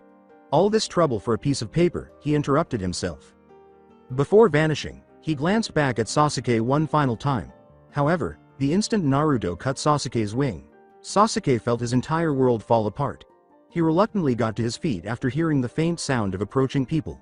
He gathered his belongings and vanished too. Sakura surveyed the damaged rooftop and said, "Kakashi, Sensei, what happened here?" The cycloptic ninja searched the area as though seeking something. He raised his Hite.8, sensing something was wrong. Now that the Sharingan was gone, he could make out the faint, discernible chakra trails, and the place was filled with aromas. This place also had a strong blood odor. When he recognized a few of the scents, his eyes widened and he said, "A battle occurred and it was probably a big one." He was here, he said without trembling. He was definitely here. "Who?" "Naruto." Naruto was busy trying to heal the wound on his shoulder while leaning his back against the wall separating the world from Konoha. "Damn Kyuubi and his idiotic ways. My mistake, so fix it yourself," the furball says. "Stupid demon. If he were real, I would show him a thing or two." He had no idea that someone was slowly observing him in the shadows, debating whether or not it was a good idea. The figure had no choice but to proceed according to plan when it heard Naruto murmuring to himself. The figure sighed while holding two fingers together in a triangle. "Here goes nothing." When Naruto's acute sense of hearing detected some whispering, he stopped bandaging.